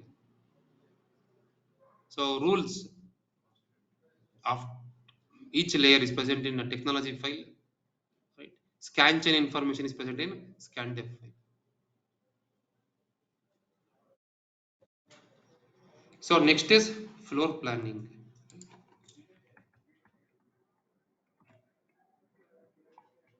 Next what we have is what? Floor planning. Sir, constant are also rule or it's just like What? constant are also rules or it's like you can What is meaning of constants? boundary maybe. No, boundary is not the rule. Like what is the minimum spacing you have to maintain between metal layers? If you want, if you are having via, right, via is used to connect from one metal layer to another metal layer. So what should be the minimum via cut? So all those information is present in TF file. I was thinking that constant line, SDC line, that It's not a rule, it's a timing constraint. Like you have a clock in the design. What is its frequency? It's constraints, right? What is its frequency? You have different timing constraints, you'll understand later. Like if I tell also you don't understand what is a transition of a clock, what is set input delay, what is set output delay. what is maximum delay. All those information you'll understand is present in HTC file.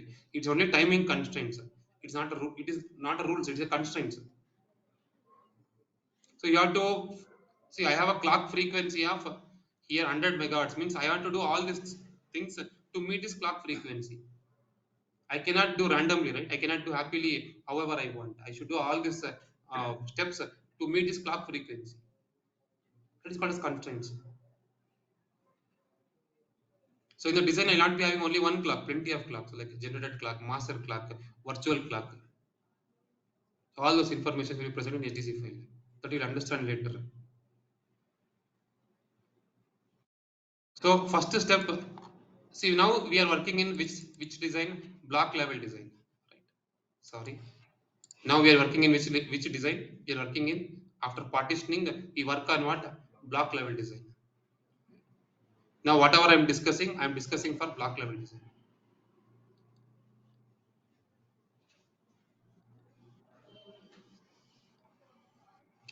So in the first step of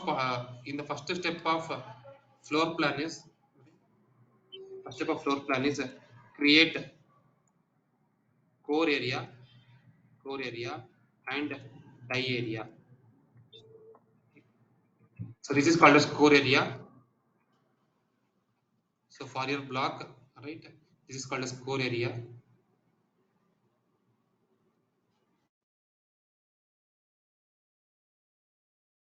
This is called as a die area. So core area and die area you have to calculate based on the area estimation. See, you have standard cells in the netlist, how many standard cells you are using, and area of each and every standard cell is present in library file. This library file is also having area of each and every standard cell, how much area it is taking. So compute total area. For example, I have 5 standard cells. Just for simplicity, I have 5 standard cells in the design. Each standard cell is having a 2 micrometer area. What is total area I have to use? 10 micrometers total area. But only 10 micrometers is not sufficient. I should be having some extra area also. Because in the future stage, I may add some additional cells to meet the timing or power. I may add some additional cells. Some extra area, okay, 10 micrometer. So 20% of, take additional 20%. 20% of 10 micrometer is 12 micrometer. So totally I will use what? 12 micrometer. I want only 10 micrometer, but I am using how much micrometer? 12 micrometer of area. So based on this area estimation, right, you create this core area. Create the core area, which is depending on how much area you require. It is sum of area of all the cells plus some small amount of extra area. Next, you will create a die area. Die area is created in between core area and die area. You are going to place inputs and output of this block. Input pins, and output pins of the blocks. So to place this input and output pins, you will create what? Core area and die area. So first create this core area and die area. So this core to die distance will be some small distance you can take, like 5 micrometer, some small distance. So in between core area and die area, you will place input and output ports.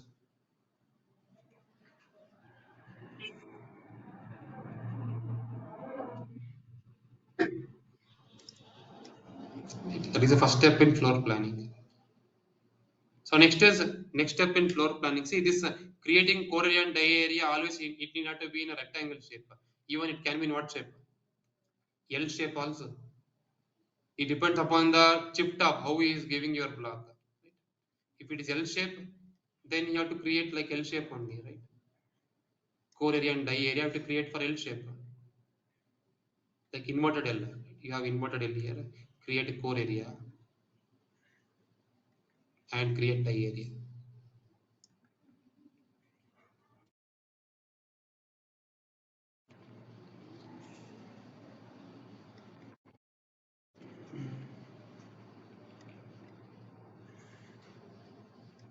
It's called as core area and die area. So even it can be in L shape. This is your core area.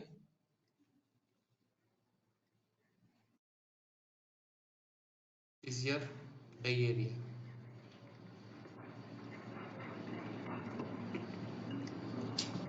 So next, after creating core area and die area, next go with port placement. Next go with what? Port placement. What are all the ports? Input and output of a block, right? It is called as ports. So ports are nothing but inputs and outputs of a block. So ports are just a metal layers. So these ports will connect, right? These ports will connect to the inside standard cells like this. So this port placement, where you have to place these ports, inputs and outputs of a block is called as what? Ports. Ports are just a metal layer. Physically, ports are what? Metal layers. From this metal layer, the connection will go inside. Alright. Connection will go inside to your what? Core area. So where you have to place your ports, that is decided by your chip top. Because, for example, now I am placing the ports where C and E are communicating. My C block is taking inputs from A. Then all input ports of C you place here, because it's taking input from what? A. And my C block is passing all the outputs to E block. Then all the output ports you place here. All the output is easily going to what block? E block. All the outputs of C is going to E block. Then all the input ports of E you should place here, right? All the input ports of E you should place here. Here there is no core area and die area. Just I'm writing randomly. So port placement is governed by your chip top. You have to place the ports wherever he is telling. What location he is telling, you have to place your ports. Because he knows where is the what is the best position for the ports, so that he can easily integrate. If C and E are integrating, and if I place the ports here, this is your core area, this is your die area. Die area is not there. Die area will be there here. If I place the ports here, it will be correct. Because the C output ports is communicating with what? E. If I place the ports here, it should go all this way and it should connect here. How much wire length you want? It's not correct. So connecting to the ports is governed by your chip top for each and every block. This is one block. These are all blocks. So based on this, you place the ports in your block. For example, my chip top has told me to place input ports here and output ports here. Right? Placed it already. Input and output ports. So ports are the metal layers. What are ports? Generally, they are metal layers. So next we have to study how to place these ports. What are all the rules governing the port placement? Right? So how to place the ports with the feedback from chip top, we have to discuss about that. They'll be mouth to mouth or they will have some kind of. They will give the files. They will give all the information about your floor plan in a file.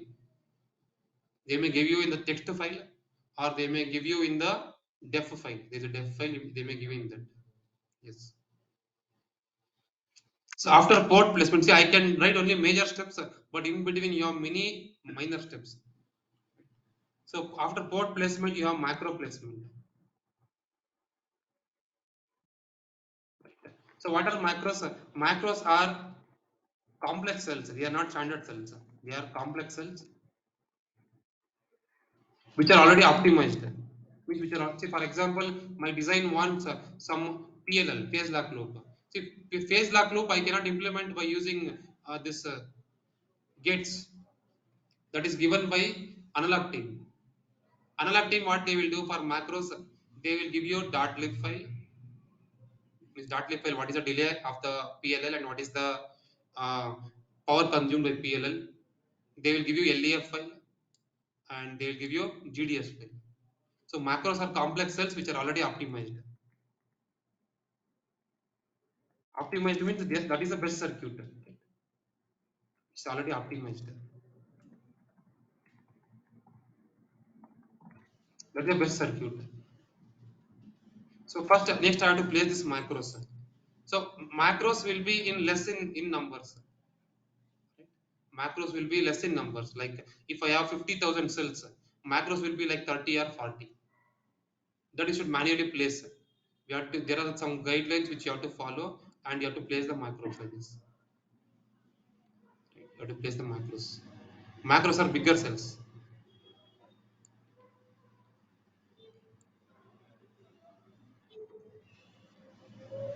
You have to place the macros. So macros, what are macros? Macros are the complex cells which are already optimized. For macros also we will get separate dot lib, and we'll also get LEF file, we'll also get the GDS file. So what are the layout present in this macro is already mentioned in what? LEF file or GDS file. LEF file has a abstract layout information, GDS has complete layout information.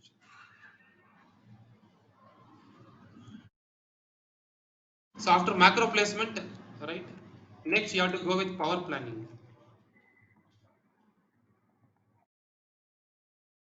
Right? After macro placement, go with power planning. See, create the what is power planning? Create the power structure. Create power structure. Create power structure to reduce IR drop. I have to plan the power in such a way that to reduce IR drop, and all standard cells and macros macros get the power, get the VDD and VSS connection. All standard cells read VDD and VSS connections, right? You already know that. Inverter you already studied. So you should create the power structures. You have to create the power structure in such a way that to reduce IR drop. Why there is IR drop issue? What is meaning of IR drop? For example, I have power port here. I have one cell here. I have one cell here. This cell requires VDD. This cell requires VDD. So what I am doing is I am making connection like this. By using metal layer, I am connecting like this. Right? For this cell, I am giving VDD from this port. What happens now? For example, here the voltage is 1.5 volt. At this port, the voltage is 1.5 volt.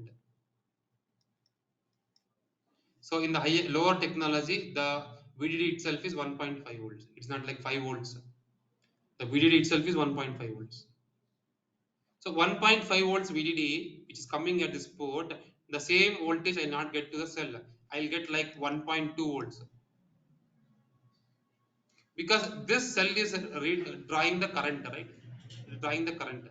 So some small amount of current will flow during switching. It's drawing some current I of T. And this current is flowing through the resistance of a metal layer. Metal layer has an internal resistance, right? Metal layer has internal resistance. So it is having R. So what is V? According to Ohm's law, what is what? V is equal to I into R. So across this resistance, some voltage drop will going to happen. So out of 1.5 volt, 0.3 volt it is dropping across what? Metal layer. Remaining voltage will reach to what? Standard cell. If the same cell, instead of presenting here, if it is present here, the metal layer is going to still more increase. Metal layer is going to still more increase. More metal layer, more resistance. If more resistance, more voltage drop. So instead of zero point 0.3, the voltage drop will be like 0.5. How many volts will reach here? Only 1 volt. So this is called as IR drop. So VDD, which how much VDD I have to pass to all the cells? 1.5 volts. But instead of 1.5 volts, I am getting only 1 volt. Remaining 0.5 volts is dropping on the metal layer. Remaining voltage, right? It is dropping on the metal layer.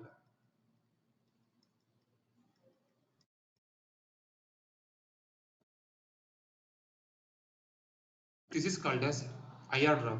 So to this IR drop, I have to plan the power planning. How to plan the power planning to reduce this IR drop? How to give the power supply and VSS supply, VDD and VSS supply for all the standard cells and all the macros. That we decide in what stage? Power planning stage. That we do in power planning stage.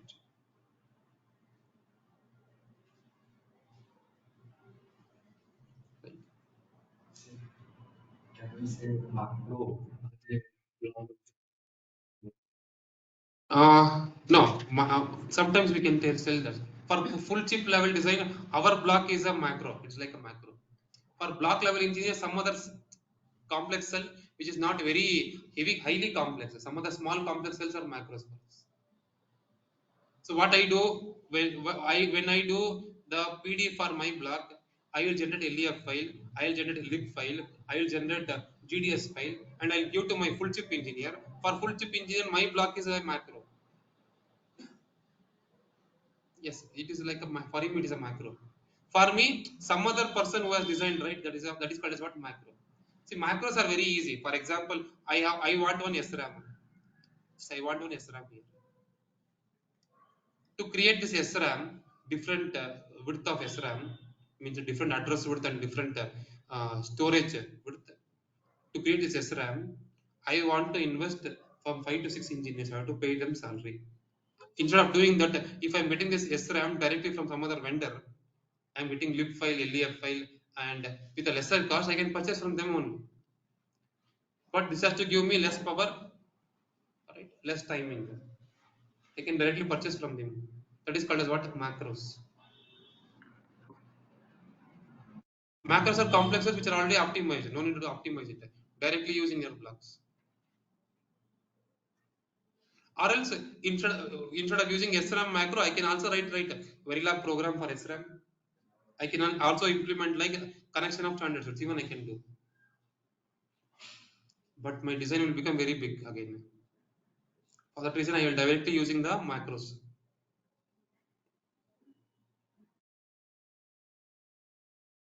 So macros are complex cells which are already optimized for this macros. Even will get LEF file, even will get .lib file, even will get GDS file. So just place this macros. Connection will do later. After that, do power planning to reduce what? IR drop. IR drop means the metal layer which we are using to connect VDD or VSS, they have resistance. So because of more length, some voltage will drop across this resistance. Remaining voltage will reach to the cells. That is called as IR drop. So proper the power in such a way that to reduce this IR drop.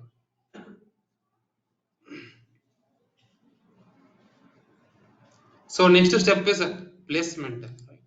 The name only tells place all standard cells. Right? Place all standard cells inside core area. Right? Place all standard cells inside core area is called as placement. I am placing all the standard cells now. Right? Small standard cells. I am start placing inside core area.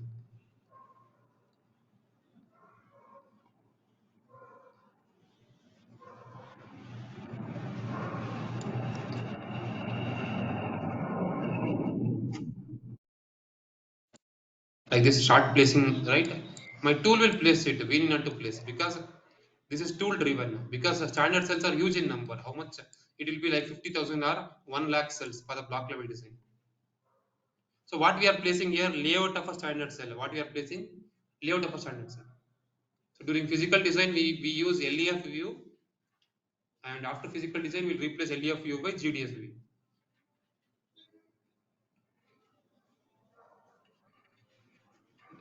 Place the standard cells inside the core area. That is called as what? Placement. So after placement, we have to check congestion. Congestion means whether I am getting a sufficient area for the routing. At last, I should do routing, right? Like connecting the standard cells I have to do. I should connect all the standard cells. Whether I am getting sufficient area for routing. That is called as congestion. Congestion check we have to do. We have to do max cap and max capacitance and max transition check we have to do. We have to do setup check. Setup violation check we have to do. Like different checks you have to do after each and every stage. You will learn all these things. How to do congestion check, how to fix it. How to do max capacitance and max transition check and how to fix it. How to do setup check and how to fix it. Right? You will learn all these things. What is setup check? Setup time check. All these things you will learn. Checks after placement.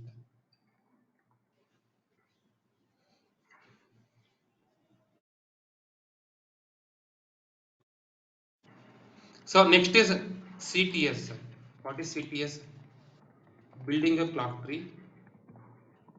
Building a clock tree by using inverters and buffers.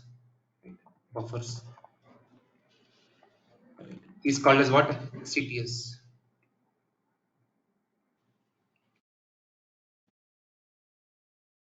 So why this clock tree we have to build? Can anyone tell me why we have to build this clock tree?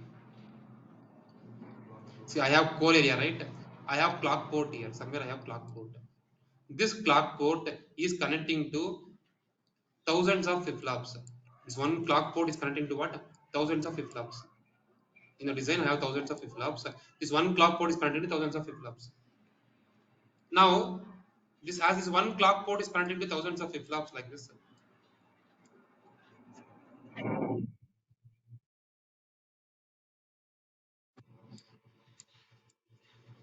right? You have net capacitance. This connection is nothing but a metal layer, right? Each and every metal layer has capacitance and resistance. You have net capacitance for each and every metal layer. You have net capacitance. More length, more capacitance. You can see this is the more length, right? This is the more length. This is the most right? More length you have. This metal is having more length. So you have net capacitance plus pin capacitance. Pin every cell has pin capacitance. This net capacitance plus pin capacitance will become load capacitance for the port. Pin every cell has pin capacitance. So net capacitance plus pin capacitance will become load capacitance for a cell or port. So when I have a clock like this, right? Clock is rising and clock is what? Falling. Clock is rising, clock is what? Falling. So when I tell this clock is rising, when this capacitance is fully charged. When I tell this clock is falling, capacitance is fully discharged. Now I have huge capacitance. Huge capacitance because of what? More net length, right? Because of more net length, I have huge capacitance. And second thing is, it is sum of all pin capacitance. I have 1000 flip-flops, right? So each flip-flop is having 0.5 Fermi-Farad pin capacitance. What is the total capacitance? 500 Fermi-Farad. 500 Fermi-Farad pin capacitance plus net capacitance. Total load capacitance. So this huge load has to be charged and it has to be discharged. So charging will take huge time like this. After that, it has to discharge. It will take huge time to discharge because charging and discharging the huge load. Again, charge. Right? So the square wave has become what wave? Square wave has become triangular wave. So this is a problem with the clock port connecting to all the flip-flops. So to reduce the load on the clock port, right? To reduce the load on the clock port, what we do is we'll start building the clock tree. So what I do is instead of this, what I do, I use one buffer. I use buffers. Two buffers I use. Now on this clock port, what is the number of load? Even net length is small, even metal length is small, only this much metal length, and even this pin capacitance plus this pin capacitance. 0.5 Fermi-Farad, 0.5 Fermi-Farad. You have only 1 Fermi-Farad. So load on the port is reduced, right? And from this buffer, right, you connect to this flip-flop and you connect to this flip-flop. But connecting to this flip-flop becomes very difficult because the net length increases. Correct? Then what you do is here you use one more buffer because to reduce the net length, you connect to this flip-flop. By using this buffer, right, you connect to this flip-flop, you connect to this flip-flop. By using one more buffer here in between, you connect to this flip-flop, right, and you connect to this flip-flop. See, connecting this flip-flops becomes very difficult because the net length increases from this point to this point. Net length increases. To reduce the net length, what you do? You use one more buffer here and you connect to this flip-flop. So here net length is very small, only this is the net length, this much. So build a clock tree like this by inserting what? By inserting the buffers. So if I build the clock tree, what happens? The load on the clock port reduces. But the clock signal will reach late to the flip-flops. For here, the clock signal I am getting at this clock signal rise and fall. Alright. This I am getting at 0 nanosecond. But to the flip-flop, I will get after this buffer delay. If a buffer is having like 1 nanosecond delay, after 1 nanosecond, after this 1 nanosecond, I will get a clock to that flip-flop. Right? I am having rise time and fall time, but what has happened? This delay has increased, right? This delay has increased. I am getting clock to this flip-flop after 1 nanosecond. So to clock to this flip-flop, I will get after how many nanosecond? 1 nanosecond, 1 nanosecond. After 2 nanosecond, I will get clock to this flip-flop. But clock reaching to the flip-flop, the delay is going to increase. But you will get rise time and fall time. So what is CTS? Build a clock tree by using inverters and buffers to reduce load on clock port and to meet clock transition. To meet clock transition. This clock transition should not be very huge. Right? This is called a transition, changing from low to high or from high to low. So we will specify what is a clock transition. So tool should meet a clock transition.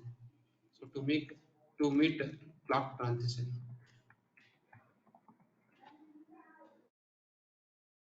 So after CTS, right?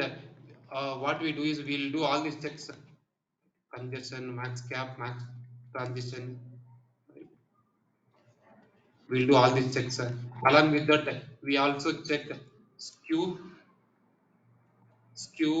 latency. You will learn all these things. What is skew? What is latency? Or instead of latency, we'll call it as insertion delay. Insertion delay. All these checks we'll do. So I cannot tell what is all these things in one class. Insertion delay. So you will also verify, right? You will also verify, right? Pulse width violation. Whether you have any pulse width violation.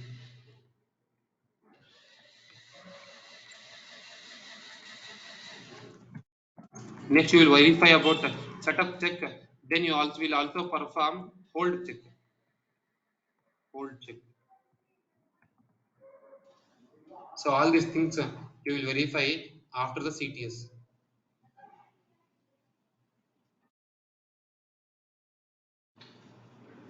So why we build a clock tree? Because to reduce on what? Reduce the load on clock port. So now the load on clock port is how much? Only pin capacitance of what? Two buffers and its net capacitance plus net capacitance. The load is reduced on the clock port. So I will get some good transition, rise transition and fall transition. But what happens?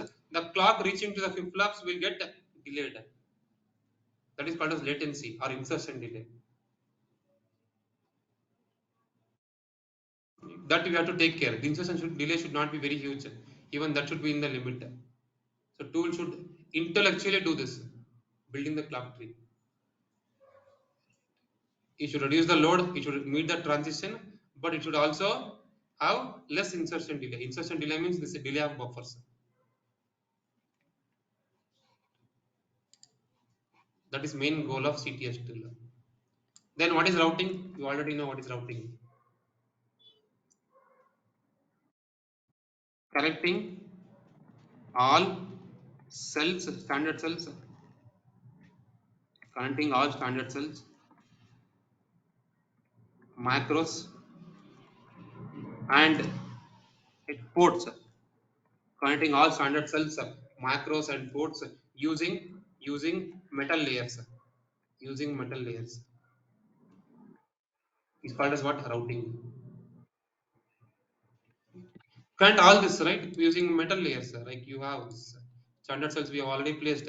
Connect this by using metal layers like this. According to the connection mentioned in the netlist, right? You start connecting them.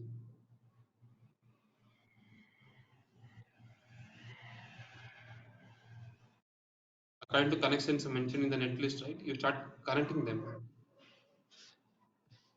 based on metal layers. So these are all metal layers.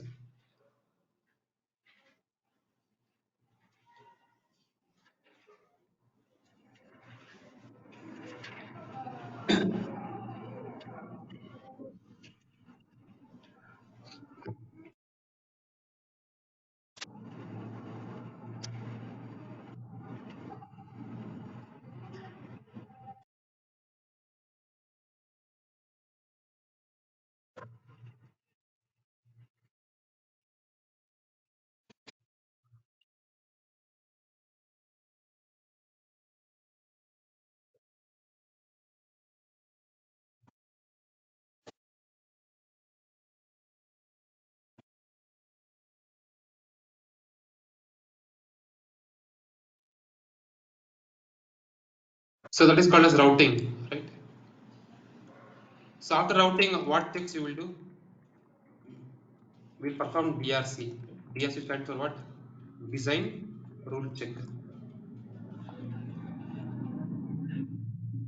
And next we'll perform LVS.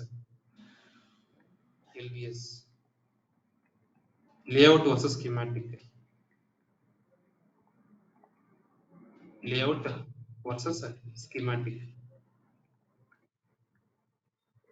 These rule checks will do. See, design rule check means, so in TF file, right, I already told you TF file, we have the rules. Between each metal layer, you should be maintaining minimum spacing. For each metal layer, you should be having minimum width. Right? All this information is present in what? TF file. What whether that is maintained or not in the layout. In this, whether you are maintained or not. That is called as what? Design rule check. Minimum width, minimum spacing for metal layers and wires. You have mentioned that maintain that or not. That is called as design rule check. LVS stands for what? Layout versus schematic. What is layout? This is the layout. What is schematic? Netlist is a schematic. What are all the connections present in the netlist? The same connections present in the layout or not. That is called as LVS. For example, right here you see the whatever I written here, the output of AND gate U1 is converted into input of what? OR gate U2. The same connection should be present here also. This is U1 and this is what? U2. Both are connecting. And there is a connection between this U2 to U3, but there is no connection in the layout. My tool is not connected. Then it is called as what? Open net. Open net means the net is not connected. This here there is a connection between U2 to U3 in the net list, but in the layout there is no connection. Then it is called as what? Open net. So one net is shorted in between, right? From the macro, for example, from this cell, right? From this cell, when it is connecting to this cell, it is shorted with this metal layer in between.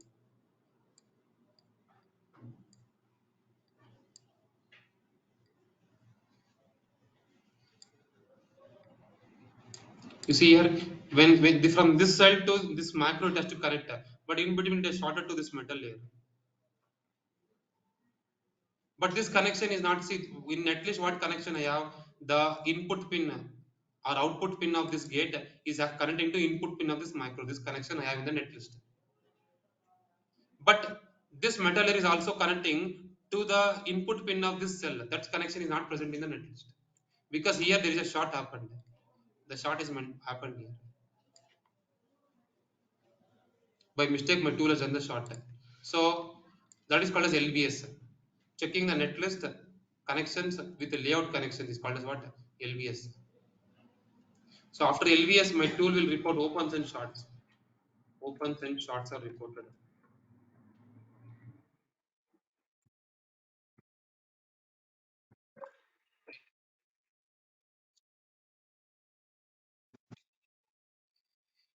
So you have to fix this opens and shorts. You have to fix the DRC violations like minimum width, minimum spacing. All these DRC violations you have to fix after routing, right? Then we go for what? Sign off checks. After doing this, right, what I do is I'll go for sign off checks. See, my design, I can write it in two ways. One is a GDS, right? I can write the design in two ways. That block level design, I can write it in two ways. One is I can use GDS.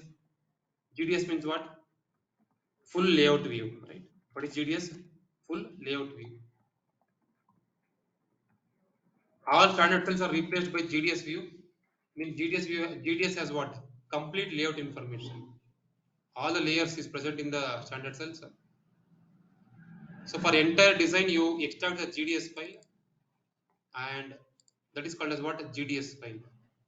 So from the block, you can also obtain def file, def design exchange format.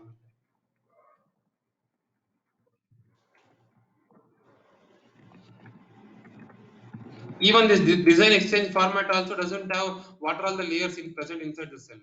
It's having like what cell you have, what connections you have. This metal layer is running. See what is difference between a def and netlist? See, netlist and def have same information, like what cells we have, what connections we have. We don't have layers information inside what layer is present. Inside the standard cell, what layer is present. That don't have even in netlist. Right? Even the netlist, right? I told you this is a netlist. Even in netlist, we don't have what are the layers present inside the standard cell. Def also has the same information, same type of information. But in def, I have where the cell is placed, right? In the core area, where the cell is placed, the coordinates I have. This is 0 comma 0 location. This coordinate is 0 comma 0. So in the core area where the cell is placed, even I have the coordinates. And it's metal layers which is connecting this cell to this cell. Where is the coordinates from where to where it is running? It don't have layer information inside the standard cell, but it has layer information of metal layers. Metal layers it is having layer information. The connection layers, right, which is connecting one cell to another cell. This metal layer information I have in def. It's running from which coordinate to which coordinate. That location I have. And the standard cell is present in which location that I have. So that is called as a def file. So even I have core area. Core area is from where to where core area is created. Where to where die area is created. Right? So def file has right design exchange format. It has it has location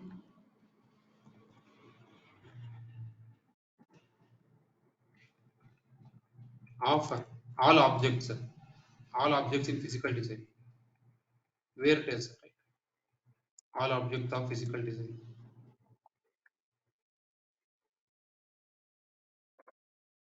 Location in form of coordinates. So this is 0 comma 0, right? So from this cell is placed 5 micrometers or 10 micrometers away, and from here it is placed 5 micrometers 10 micrometers away. Then what is this coordinate? What is the coordinate of this cell? 10 comma 10, right? From here it is 10 micrometer, from here it is 10 micrometer. What is this coordinate?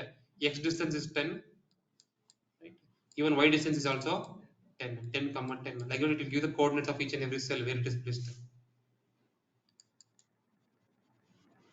That is present in def file. So after that, I can write the result in two ways: full layout view, that is GDS file. Another one is what? Def file. So these files are passed to sign off checks. So first sign off check is first file sign off check is power and IR drop. Power and IR drop check. So this is done by using different tool, that is called as the redact tool. So I cannot check IR drop happening inside my ICC2. For implementing a physical design, we use ICC2 for all these things, right? From floor planning, we'll start using what? ICC2. But for different sign of text, we use different tool. So power and IR drop check, right? We use what? Red Hawk. Means what is the total power consumption of my block or chip. So wherever I am having IR drop issues, means wherever I am not getting full VDD for this cells, for example, in this region there is more IR drop, then take some action on this. They will tell in this region I am having more IR drop. I have to take some action. So there are some decap cells. If I increase the decap cells, power IR drop will come down, or it will boost the VDD and ground. So like that, I have to take some action to minimize the IR drop. So this IR drop check is done and power check is done using a tool called as radar from Synopsys and voltage from cadence. We use radar from Synopsys and voltage from cadence. So next is a timing sign off. Timing sign off. See, mainly in timing sign off. So for timing sign off, we use prime time from Synopsys and tempus, tempus from cadence. So in timing sign off, mainly I'll do, see, we will do many checks in this. Main checks are setup and hold check. It's called as static timing analysis. What is this called as? Static timing analysis. Mainly we'll do what? Setup and hold check. So if there's any violation, again they will tell us. So these are all the violations. Yeah, we have to fix it. That is called as engineering change order, ECO. So we will add some additional cells in the design so that these violations are fixed. So we will discuss how these violations can be fixed in later stages. So I will go with timing sign off. So next is right physical verification. Physical verification. See this power ion IR drop, right? It uses a def file, DEF def file. Even timing sign off, it uses what? Def file, the block which I'm using, right? This also uses a def file. So for physical verification, I have to give GDS file. This will take GDS file. This will take GDS file. So what is physical verification tool will do? The same checks it will do. What is that? DRC and what? LVS. So DRC and LVS, what we do here is on the metal layers only. Right? What are all the connections present in the netlist? The same connection is present in the netlist or not. That is only, and this DRC check is also done only on the metal layers, which is connecting from one cell to another cell. But here DRC and LVS check is done on the metal layers and even on the base level DRCs also, base layers. Base layers means polysilicon. Means from one polysilicon to another polysilicon, whether we have maintained the minimum distance or not. So there is n-well continuity or not. Whether tap cells are inserted properly or not. Whether tap connections are maintained or not. So all these base level DRC checks is also done. Base level means P diffusion, N-well, polysilicon, N diffusion, P substrate. These are called as base layers. Metal layers means M1, M2, M3, M4, M5. These are called as metal layers. So in physical verification, DRC and LVS check is done, right? DRC and LVS check is done on base layers. So LVS is done only on metal layers because the connections are maintained or not. But DRC check is also done on what? Base layers. I can mention like this. LVS is nothing but connection between the cells. It is proper or not. DRC means DRC is done on metal layers and also on base layers. So base layers are not present in my ICC2 because I was using what view? LEF view. But my sign off tool, physical verification tool, it is using what view? GDS view. So the tool what we use generally in industry is Caliber. It is from Mentor Graphics. So tool from Synopsys is not used. Tool from Cadence is not used. Generally we use tool from Mentor Graphics. That is Caliber. So DRC is done on metal layers and also base layers. What are base layers? Polysilicon, N-well. N-well should be continuous like this. For example, I have one cell, right? I'll give you one example. I have one cell. Inside this cell, I have N-well like this. This is a N-well, right? Is a layout. So I have one more cell, right? One more cell placed near to this, and I also have N-well. I also have N-well. So you can see this N-well is continuous. Means there is no gap between one N-well to another N-well. N-wells are continuous. For example, I have one more cell here, right? One more cell after some distance. I have one more cell.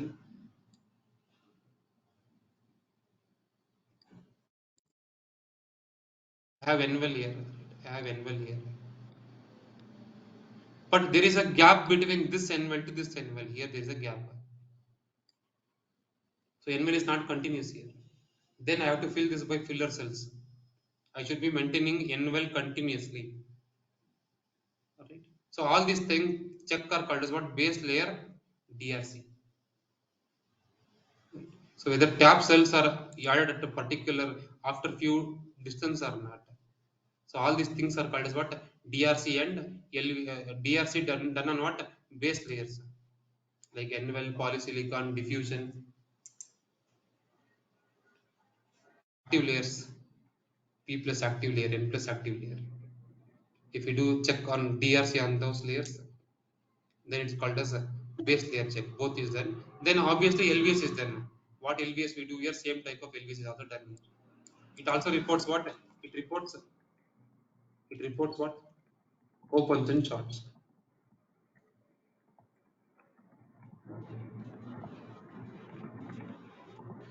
This is called as LVS. So after the sign of checks are validated, right, then the block can be sent for integration. Then the block can be sent for what? Integration for the full chip level design. So this is about your physical design flow. So what you did in physical design, you started from partitioning and you did the for the block level design. What you did in the layout in the core area, you used layout of cells and you connected it. So gate level information you converted to gate level information you converted to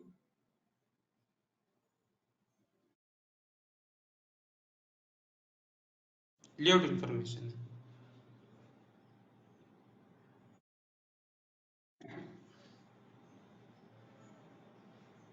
Right.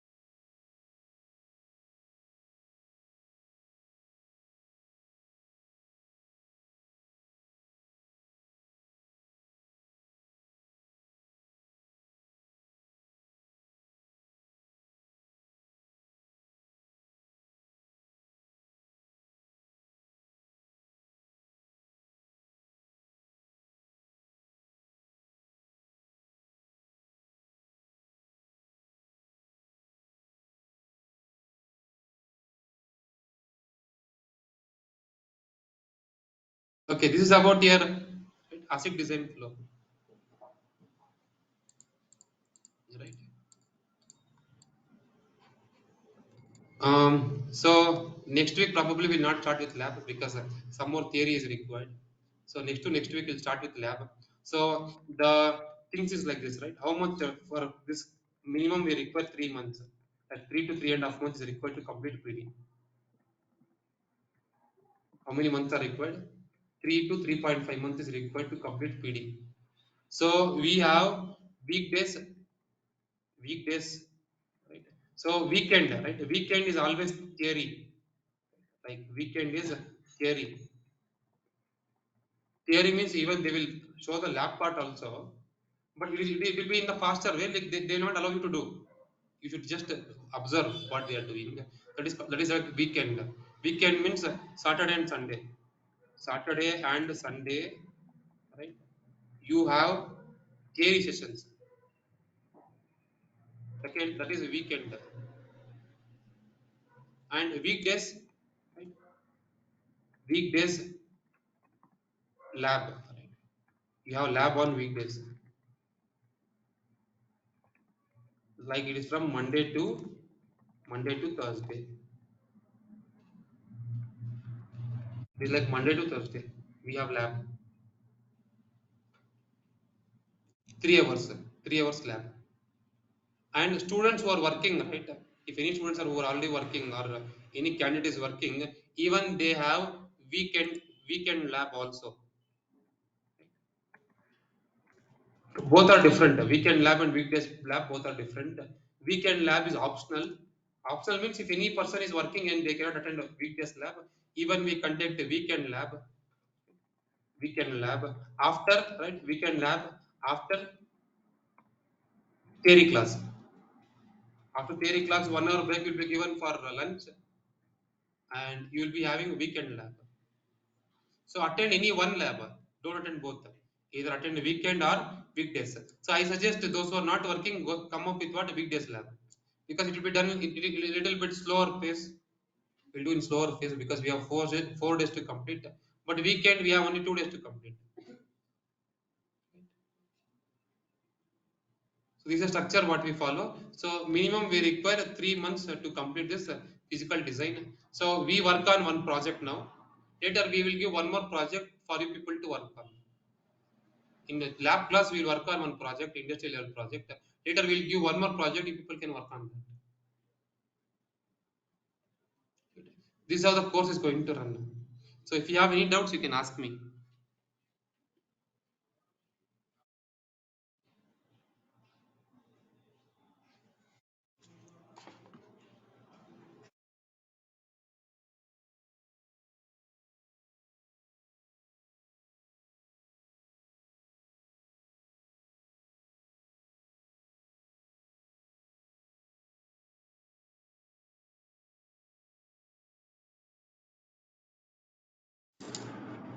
So, this information about the lab and weekend theory, the admin will inform you in the respective groups. Right. So, any new person who has joined, any doubts in the technical part, right, you can ask me.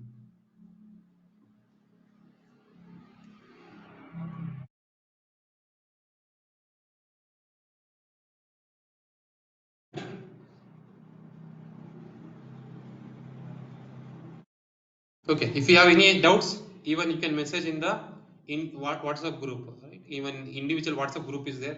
Even you can message in that.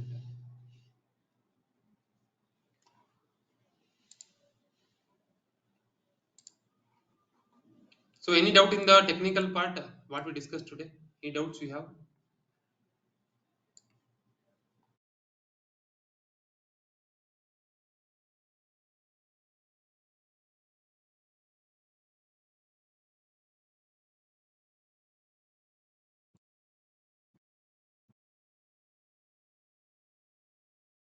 Okay, then thank you.